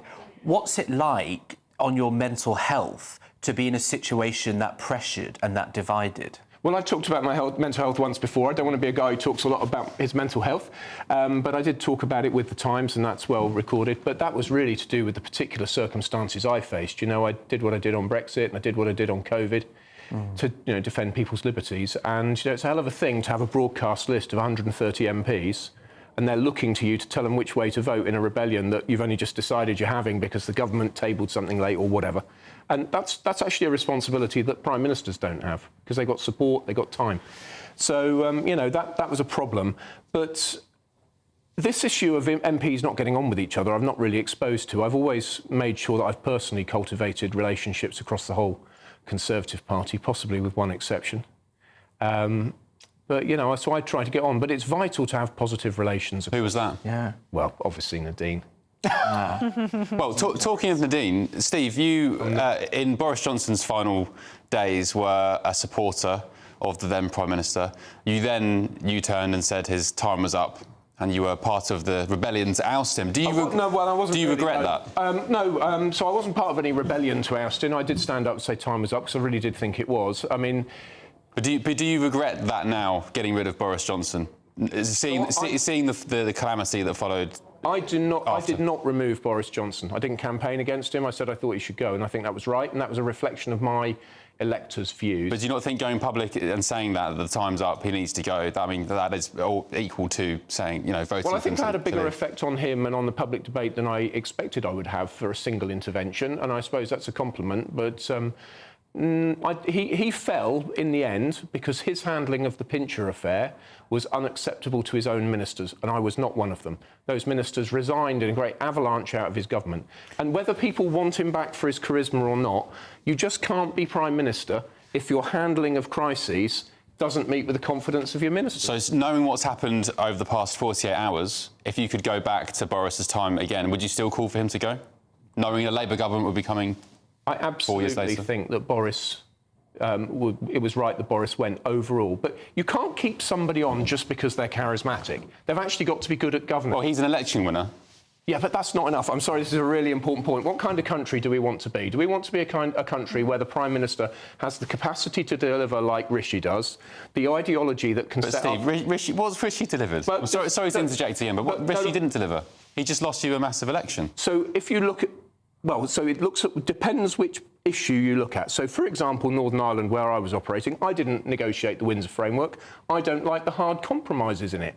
But it has to be said that Rishi Sunak delivered on that. He absolutely gripped all the detail, built a team around himself, and between us, I did the apology that reset the relationship. That set the ground so that he could then seize the detail and deliver.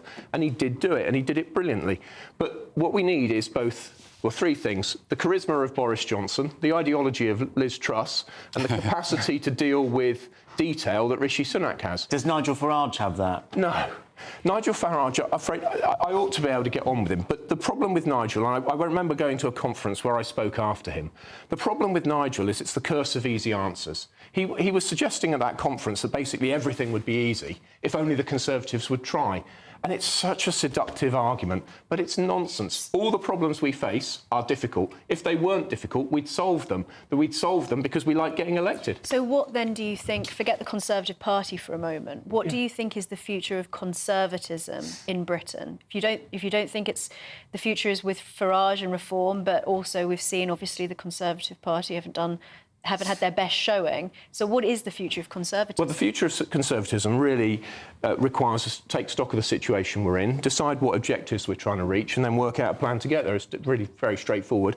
The situation we're in is whatever problems we've got, they weren't caused by government being limited, by taxes being low, by budgets being balanced, or by debt being too low, or even by money being too tight with high interest rates, because we haven't had those things. Who's the actor there? Is that a new party, or is that a coalition I'm of sorry, parties? this is a really important point, right? So if the problem is that we've had big government, high spending, lots of debt, QE and cheap credit, that is not Conservative economic policy. And the problem is, I've said this in all the interviews I've done, for 50 years, the Western world's been living systematically beyond its means and using cheap credit and now QE to cover the gap. And you can't do that without manufacturing mass injustice. This is why people can't afford houses, young people particularly. If you pump lots of cheap credit into houses, don't be surprised if the price soars, particularly when planning law constrains the supply of land.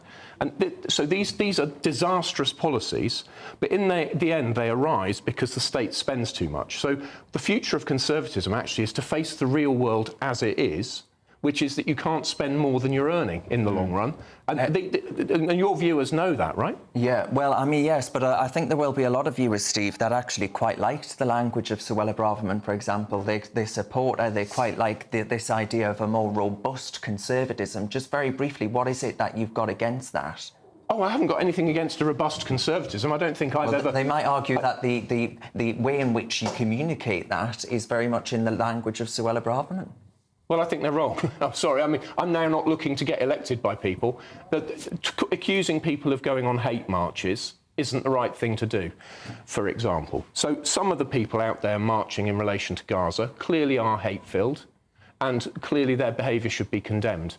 But when I talk to some of the people in my constituency who are pillars of our community, just moral people, just people who believe in justice and morality, and absolutely motivated by compassion for children, innocent children, dying horribly, hospitals being bombed, people going without food, water and healthcare, those people do not deserve to be called hate marchers. And it causes outrage when they are. Now, we don't have to all agree with one another to treat one another with civility. Albie made the point about disagreeing well, and that's the problem, because if we have a leader of this country who uses divisive language, as Nigel Farage has done in relation to Muslims, as I'm afraid Suella has done, that will only sow really dangerous divisions. OK, we'll wrap that up there. Thank you very much, Steve Baker, for coming in.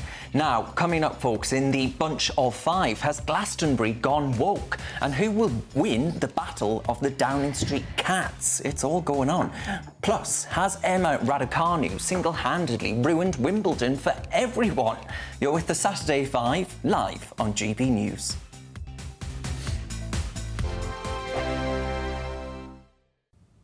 Hello, welcome to your GB News weather update from the Met Office. As we go into Sunday, it's a case of showers, once again sunny spells, and still feeling on the cool side for the time of year.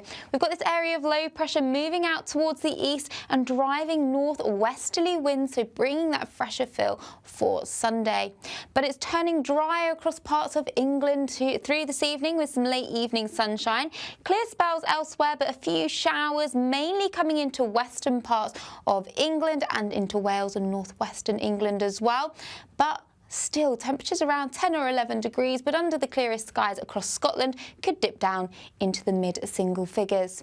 So to start Sunday morning then, we've got plenty of showers coming in towards the southwest of England into Wales. These could be heavy at times as well. Driest further towards the east with some bright sunshine here, but some heavy showers, possibly thundery across northwestern England as well. Sunny spells, scattered showers across Northern Ireland, but drier but fresher to start on Sunday morning across parts of Scotland with some outbreaks of rain across Orkney and Shetland.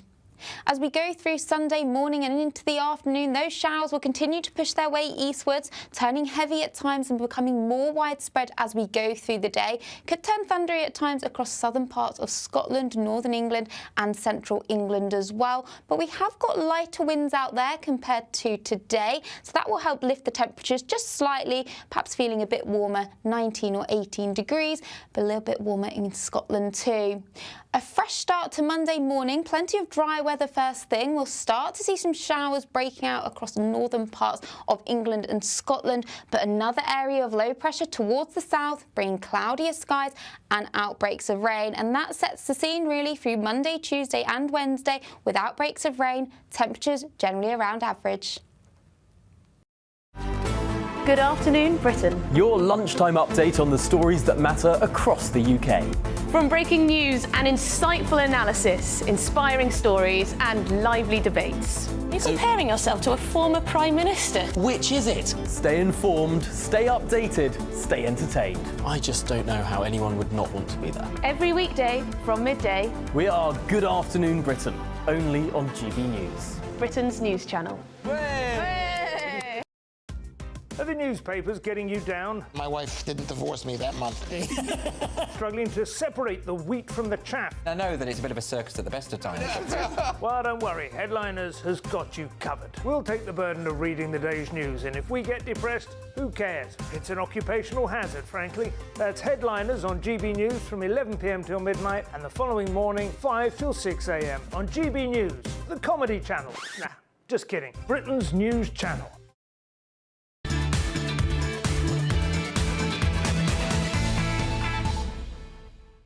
Welcome back to the Saturday Five. As always, thank you very much for your messages about tonight's topics. Robert says the Conservatives should have stayed with Liz Truss. She did have a true Conservative budget, but knives came out, and that was that for her. And my autocue has just done a runner, which is very irritating. Shall I do the Nigel Farage? Yes, where I say, you can't speak for 30 seconds off the top of your head, and do you really love this country? Yes. Well, I can't predict what Robert was saying, can I? The knives came out for Liz Truss. He says that we were wrong to get rid of her. Keir says Steve Baker is wrong. The Tory party have betrayed the trust we put in them. The biggest problem with the Conservative Party is they have absolutely no loyalty either to their leader or to the electorate who put them in office. Interesting remark. Now, though, it's time for this.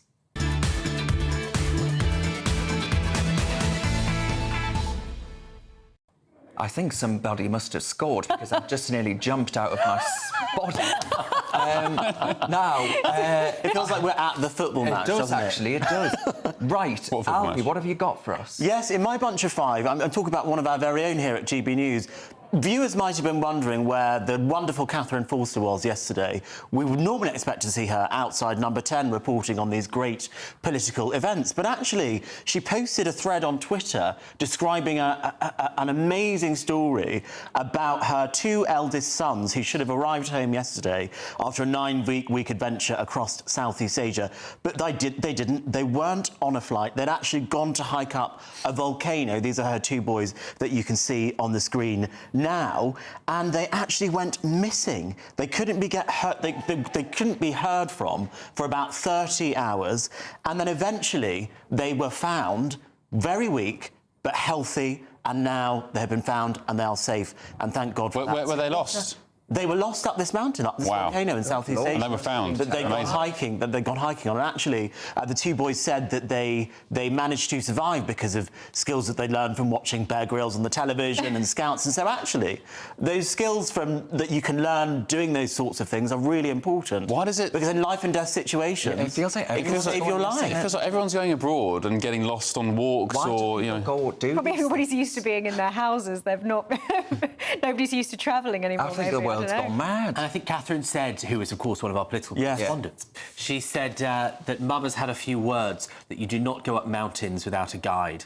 And there's a lesson for us all. Oh, yes, she must have been worried sick. Poor Absolutely. Hopefully they did D&V or something. Indeed. Emma Webb, what have you got for us? Well, so Larry, who everyone knows Larry in Number 10, the chief mouser, is known for getting into all sorts of arguments and fights with other cats, famously with Palmerston, the Foreign Office's mouser. And we've seen on social media today attacking a pigeon quite violently. So he's got a record of being a bit of a bruiser, which comes in handy when you're the chief mouser, but not if you are Jojo, Keir Starmer's cat that's about to move into Downing Street. They're getting a dog. And importantly, also, his daughter has a pet mouse. And we'll see how... I was going to say, a bit harsh to say, we'll see how long the mouse lasts. The mouse is called Bear. And so hopefully Bear is good at hiding, because Larry is famously good at hunting down little rodents just like Bear. With all the snakes now in Downing Street, it's turning into something of a zoo, isn't it? Downing Street must be full of rats, because it's quite an old building, right? I would point out... That wasn't me trying to be funny. I don't want to be morbid, but Larry the cat mustn't have long left. He looks a bit old, doesn't he? Oh, he's 17. Right. So, oh, wow. But he's still very agile. He attacked me once. I've had first-hand experience of just how effective I wonder Larry what is. happened when Larry the cat dies. Well, they get a new chief mouser. No, of course, but, no, I understand He's the that, first but I mean, chief mouser. will he be lying in state or something? Look, I'll be at Downing Street for us that to go would be and lovely. see Mr. Abbey. Oh, let's start a I mean, campaign. he's a national icon. Let's start a campaign. I hope there's an Operation something that they've got for whenever we've Larry. Gone pussy mad. It's terrible. Right, I'm like a good going to night. go next. Now, Glastonbury. Remember Glastonbury? Noel Gallagher has got he had a bee in his bonnet about Glastonbury. Now, this is despite, of course, he's from Oasis, but this is despite the fact he says Glastonbury is one of the UK's most iconic festivals, and he's quoted as actually saying that this is phenomenal, it does really good for Britain's soft power, superpower, but he's got a bone to pick with Glastonbury, and he says it's getting a bit woke now, that place, and a bit kind of preachy and a bit virtue signalling. I don't like it in music. Little idiots waving flags around and making political statements, and bands taking to the stage and saying, hey guys, isn't war terrible, yeah? Let's all boo war. F the Tories, man, and all that. And he says, it's like, look, play your tunes and get off. And I thought that was pretty fair enough, because I was watching Glastonbury and I thought, I just want to see Dua Lipa play a song. I don't want to see her flounce over to a Palestinian flag to try and make some kind of point. Although, Why I mean, do when we all you feel go like we have to do Glastonbury, this? it started as a CND festival, didn't it? It's always been political. It just got more political over But time. Noel was saying, though, in his time, that it wasn't like that. That wasn't that long ago. That's in our lifetimes. I don't think that's true. I think it's not that Glastonbury's become left-wing, it's kind of the nature, the vibe of its history. I think what's changed is that Noel Gallagher is now about 50 years old and is no longer in that anti-establishment spirit that he would have been when he was in Oasis. Or just the youth have gone a bit mad. Do you think... I think the youth have always I don't been think any of us are mad, madder though. than a Gallagher. Would more right? people in the world not watch it, though, if it was depoliticised? I mean, a lot of people watch it as it is. It's, I think, the most well-attended festival in the United Kingdom, maybe one of the most well-attended festivals in the world. It's certainly the biggest exactly. The thing festival is, in the world I think influentially. if you pay so much for a ticket and you go to a concert, you kind of want to just see them play their music. You don't want to hear their political opinions. That's not what you're there for. But at least with Glastonbury, I think you kind of know what you're getting yourself in for, don't you? Well, I don't know, nothing. Quite radical. A Jewish person turning up, though, for example, and if they Well, say quite. They painted over the Stars of David. Yeah. Nothing. What if you Nothing's. voted Tory and you're seeing these dinghies being floated across? No one voted Tory, Darren, so that's fine. Well, they did in 2019. But of course, the irony of that is that they've got the barriers around the outside. It's one of the most protected places you could be, and they're worried that people might climb in and make them feel a bit unsafe. Well, they make Donald Trump. Isn't it ironic? All the people in Glastonbury, you know, calling for open borders, refugees welcome, and yet they're, you know, excluding all the people outside who don't have tickets. What does that argument even mean, Ben? Well, did you not hear what I said? No, but I mean, what does it mean? All right, Ben. It means that all the lefties in Glastonbury waving Palestinian flags, launching the mini lifeboat, saying that somehow the policy of stopping the boats is wrong. News: England have won. Oh, I think we heard it. We heard that England have won. This show has been very hard to do today because there's a very excited bunch of production staff behind me. Ben, Leo, what have you got for us? Another sports story, actually. So this evening was meant to be Andy Murray, our tennis hero's last game at Wimbledon. He was meant to be playing in the mixed doubles with fellow Brit Emma Raducanu, the world number 2. So, of course, Andy, he's won 2 Wimbledon titles. I think he's one of the greatest British sporting heroes ever. I think he's got guts, he's got integrity, he's very talented, of course. But what did Emma Raducanu do today? Hours before they were due to take centre court, Andy's last game, where he could say thank you to the Wimbledon crowd and goodbye, no doubt, a very tearful occasion. Emma said, sorry, I've got a bit of a stiff wrist. I'm going to sit this one out, leaving not enough time for Andy to get a replacement partner. So, yeah, thanks, Emma. Sticking one to Andy. I don't care about Andy's career. I'm just going to concentrate on my own singles Well, what game. if she really did have a hurt wrist, though? And let's just point out, Emma Raducanu has not dropped a single set in Wimbledon. She's matching her run that saw her win the US Open. Now, you spend your whole life trying to win these big tournaments. Wimbledon, as a Brit, is the one she's most going to want to do. If you've got a minor injury, are you really going to risk this brilliant run? So why leave You can't expect her to permanently injure herself. Why leave it to the last minute? To be in a doubles, which is basically, you know, for fun in this context. They only decided to do it, at the start of the tournament. Okay, but you just wouldn't risk your dream of winning Wimbledon for that. Yeah, it's sad, you can't expect her to do it. No, but the point being, don't leave it to the last minute.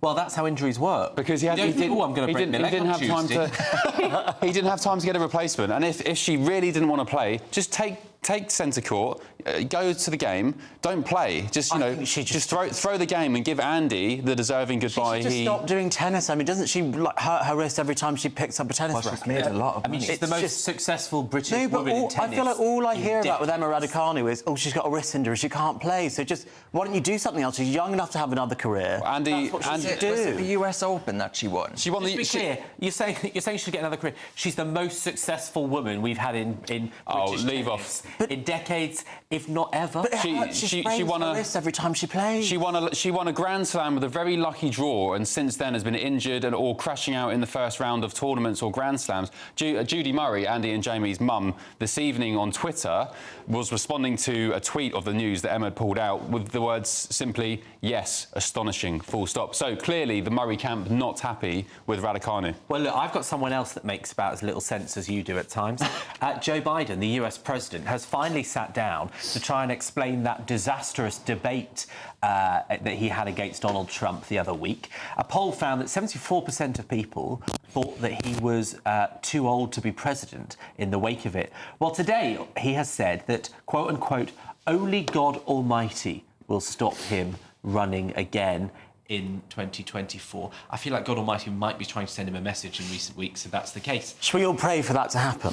Then maybe God Almighty will actually stop him from running, because he needs to. I thought, though, the implication of that was that he was saying, only if I die will I not go for it. I mean, I think that is basically what he's saying. I don't want to die. No, that's not how I read it. I just thought there might be some sort of divine intervention and he would change his mind. Yeah. Not that he would die. I want there to be some sort of intervention, whether divine or familial, for someone to tell him, Joe, you've had a good run, you've been the president, you're an 81-year-old man, you live the rest of your life in peace. What kind of sign from God is he looking for? I mean, he's making him senile. He says, I do cognitive tests every single day. Well, yes, you're failing them, Joe. Stand down. I don't know what the result was. I can't remember. Emma, do you think Jill Biden has a responsibility to? I think it's really sad, actually. It's strange because in the debate that we saw recently against Donald Trump, there were moments where he actually looked sincerely sorry for him and sincerely concerned. Trump seemed to be, Trump seemed to be going easy on him a bit because he was so unbelievably incoherent that you do think, if you're a family member, especially if someone like Joe Biden, who's had like such a long career, you don't want your husband to be remembered for being completely senile and getting lost and shepherded back by the Italian Prime Minister. I've got no sympathy for him, I'm sorry, unfortunately. I'm not saying I've got sympathy for him. I'm not saying I've got sympathy. I'm just saying that Jill Biden, as his wife, really should be stepping. Well, the Bidens are a weird, very strange, bizarre family. If anything, she's pushing them away. I actually agree with you, Darren. I think he's being selfish because any Democrat, anyone that doesn't want Trump, is having their hopes put at risk because he wants to keep the job when he doesn't appear to be up to it. And the opinion polls would suggest that's true. Right, folks, still to come tonight, it's the Saturday scrap. Yep, we haven't forgotten it. England have just gone through to Euro 2024 semi-finals. So does that mean that Gareth Southgate is one of our top managers? I think I've just changed my mind. Albi Amoncona and Ben Leo will go head-to-head in the Saturday scrap. You're with the Saturday 5 live on GB News.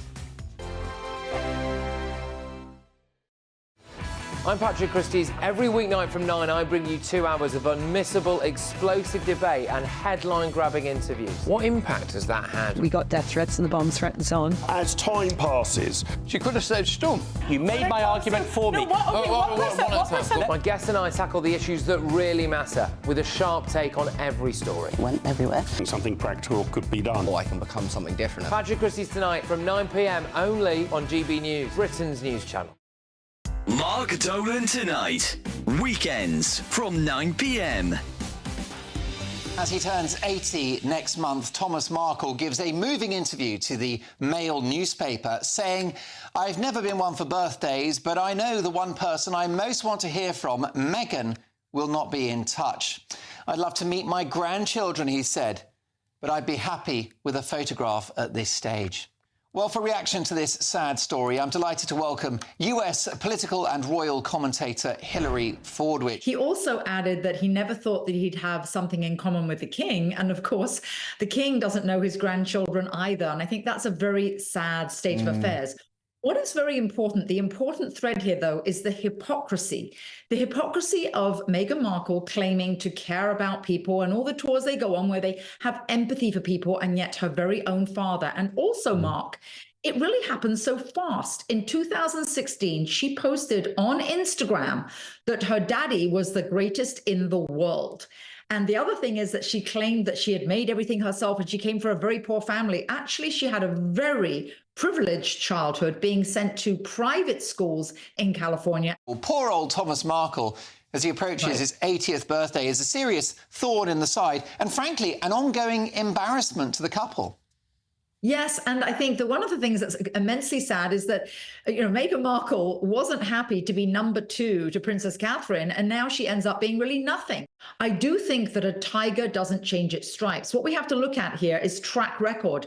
Somebody who's dumped her friends, dumped her own family, dumped her country originally when she came over to the UK, and even her adopted dog. There is a track record there, and Thomas Markle has sadly said it's referred to now as being Markled when you're dumped. GB News, the People's Channel. Hi there, I'm Michelle Dewberry, and I'm going to take a second to tell you all about my show, Jubes & Co. We start off with the issues of the day. We then bring in both sides of the argument. We get rid of the disrespect. And then you throw me into the mix. And trust me, I'll tell it exactly how it is. And then, of course, the magic ingredient, you at home. We mix it all together, and what have we got? In my opinion, the best debate show in town. Monday to Friday, 6 till 7 on GB News, Britain's news channel.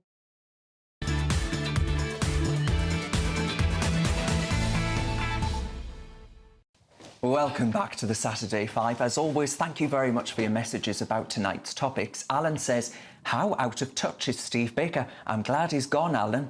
If all the Tory MPs are like him, the party is doomed forever. Only Suella listens. Only Suella has got it right. Until the Tories start listening and concluding their members, they will remain unelectable. Well, there's a view, Albie. It is a view. What did she do when she was in office? Nothing. Now, though, it's time for this.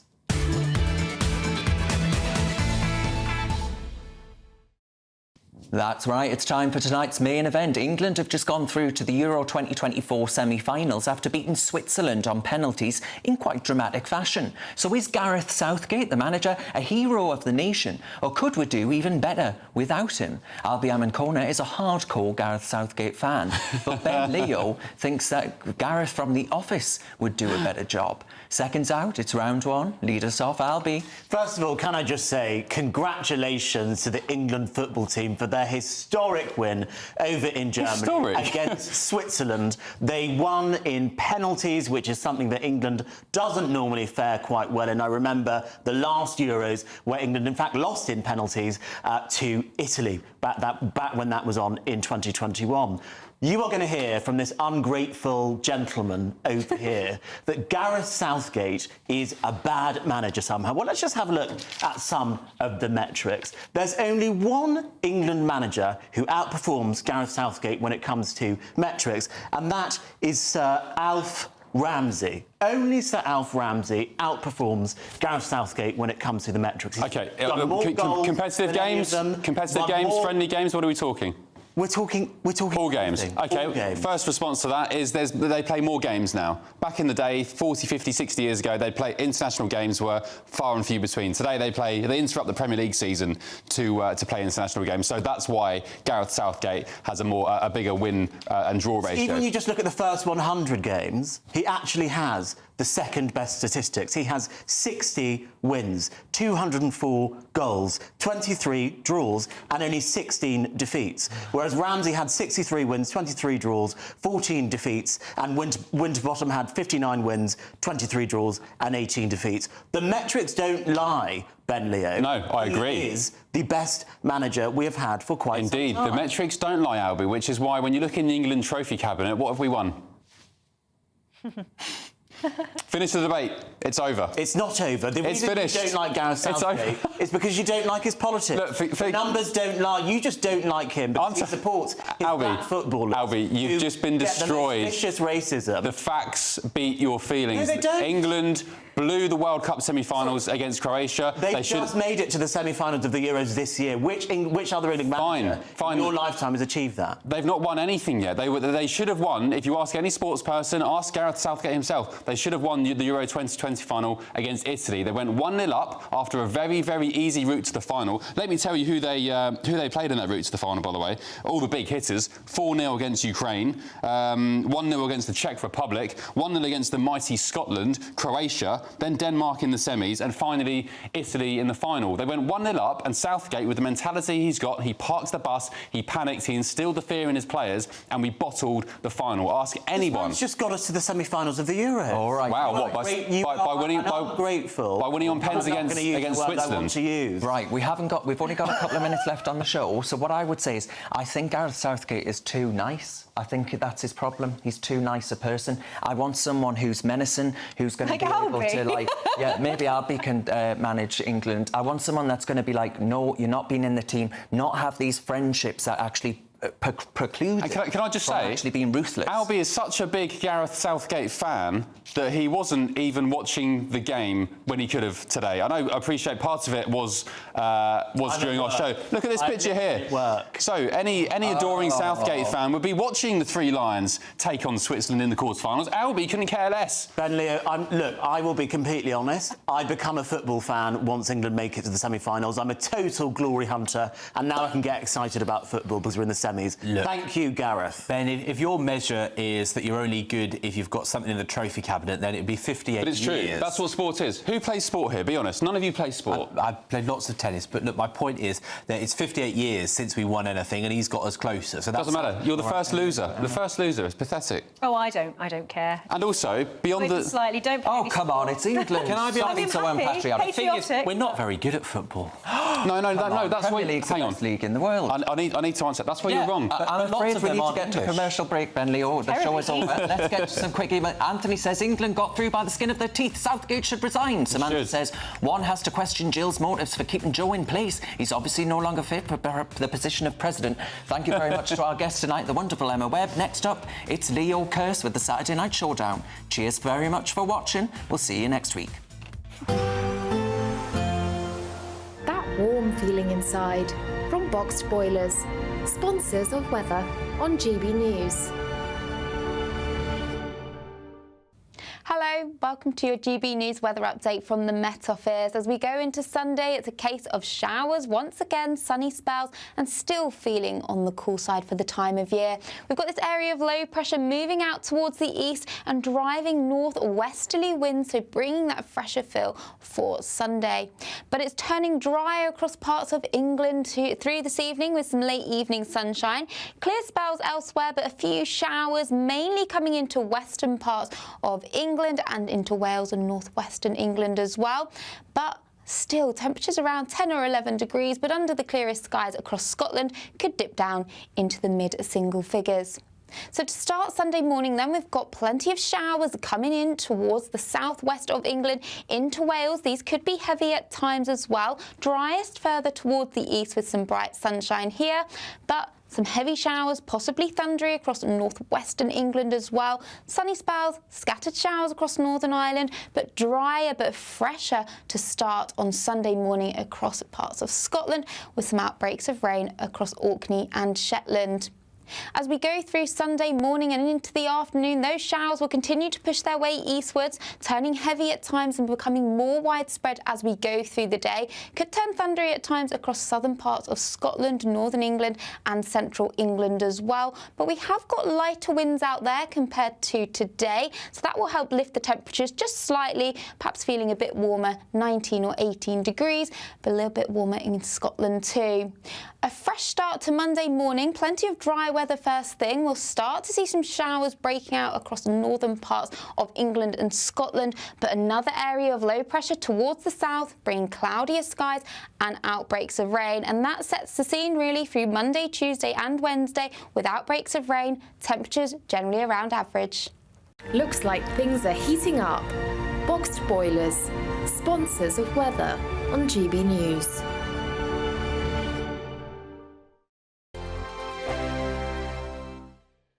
£30,000 in cash has to be won.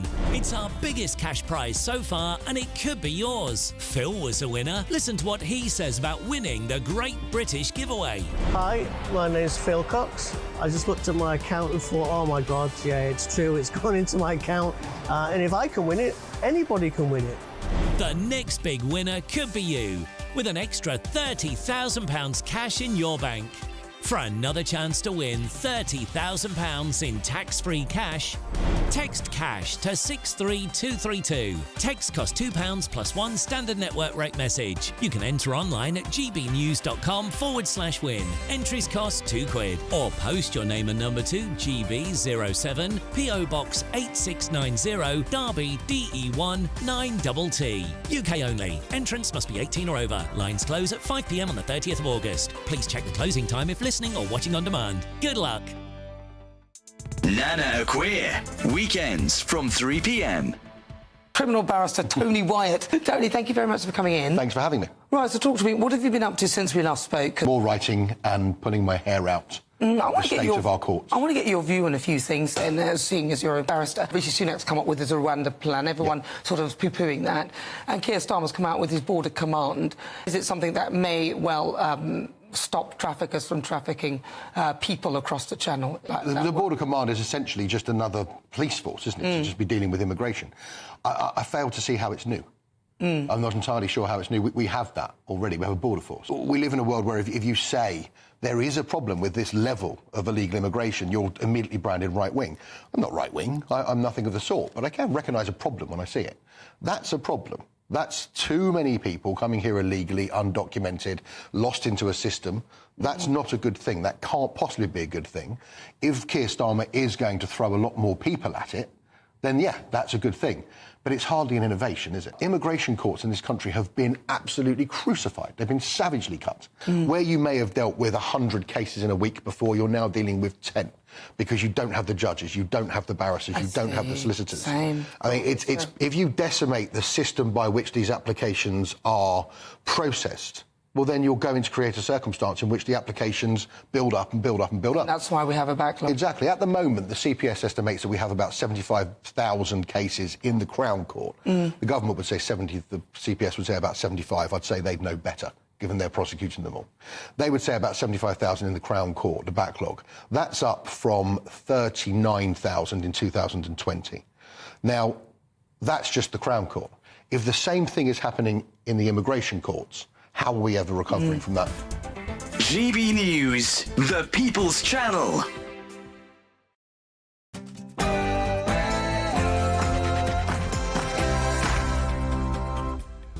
Hello there, coming up in the Saturday Night Showdown. Jess Phillips was heckled by Islamists during the election count and ironically asked for them to be removed. Where to, Jess? Rwanda? Your party invited them in and fought to let them stay. Enjoy the consequences of your own opinions. We've got the daftest election news coming up and what to expect from our new government. And we've got the shocking story of the BBC licence collectors chasing a woman for non-payment of the licence fee. When they discovered she had terminal cancer, instead of writing it off, they fast-tracked her prosecution to convict her before her cancer killed her. Is it time to kill off the BBC licence fee? And Joe Biden says he isn't going anywhere. He's made excuses for his erratic behaviour, saying that he had a cold, but insists he's still the man to beat Trump. However, he then said he's proud to be the first black woman president. It's like me filling in an Arts Council funding application. This is your Saturday Night Showdown.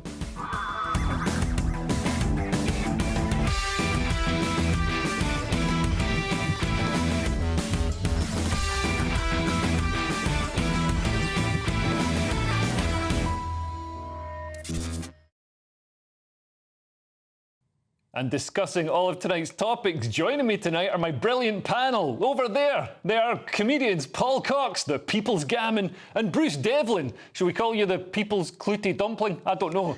That seems cruel.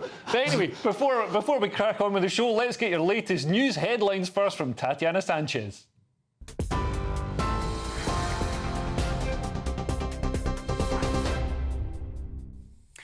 Leo, thank you. The top story this evening. England are through to the Euro 2024 semi-finals after beating Switzerland on penalties. The game ended 1-1 after extra time, with both sides unable to break the deadlock. England went 1-0 down following the opening goal by Bril Embolo on the 75th minute, but they managed to claw their way back into the game on the 80th minute. Bukayo Saka scoring that goal to break that deadlock. The Three Lions face the winner of Turkey v the Netherlands, who are also playing tonight. In other news, Sir Keir Starmer says Rishi Sunak's plans to send migrants to Rwanda is now dead and buried. Speaking after the first meeting of his new cabinet, the Prime Minister ruled out the controversial scheme, which had failed to deport a single migrant. He also said Labour's election victory has given them a clear mandate to govern in all four corners of the United Kingdom. Look, the Rwanda scheme was dead and buried before it started. It's never been a deterrent. Look at the numbers that have come over in the first 6 and a bit months of this year. They're record numbers. That is the problem that we are inheriting. It has never acted as a deterrent, almost the opposite, because everybody has worked out, particularly the gangs that run this, that the chance of ever going to Rwanda was so slim, less than 1%. The leader of Reform UK, Nigel Farage, has reacted by claiming Labour will struggle to deal with the issue of illegal immigration. Well, he said he would do it. At least he's kept a promise, I suppose. Look, Rwanda was never going to work. What Keir Starmer is proposing, which is tackle the gangs. Well, frankly, the last government were doing that for the last few years. It's not going to work. At the minute, it's wild and windy, but we do have some pretty strong first-hand accounts that as soon as we get a calm spell, they'll be crossing the English Channel in their thousands. And let's face it, Keir Starmer does not have a plan to deal with it. Former Chancellor Jeremy Hunt has ruled himself out of standing for the Tory leadership. When asked, he told GB News that the time has passed. He managed to hold on to his seat, Godalming and Ash, and has previously tried twice to become Conservative leader. Meanwhile, Suella Braverman has failed to rule herself out, simply saying that there were no announcements. And the Princess of Wales has paid tribute to Andy Murray, saying he should be so very proud after he missed out on a final match at Wimbledon. The former world #1 Murray's Wimbledon career is now over after Emma Raducanu pulled out of their mixed doubles clash with stiffness in her wrist. The 37-year-old Scot made his final appearance at the All England Club on Thursday when he lost alongside older brother Jamie in the men's doubles. He'll head off on holiday now with his family before preparing for the final event of his tennis career at the Olympics in Paris. And those are the latest GB News headlines for now. I'm Tatiana Sanchez. More from me in an hour.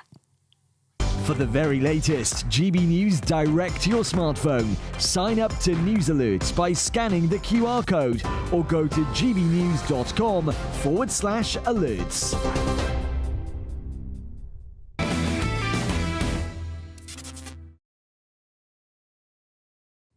Thank you, Tatiana, and welcome to the Saturday Night Showdown. We've got the election's craziest moments coming right up, and we're going to look at what Labour plan to do next. Everyone's talking about reform taking votes away from the Tories. The other big stories of this election were the SNP being wiped off the map and anti-Israel independent candidates taking votes from Labour, with a few of them beating Labour and getting elected. And it wasn't always a pleasant, dignified process. Labour's Jess Phillips just managed to hold on to her seat in Birmingham despite a candidate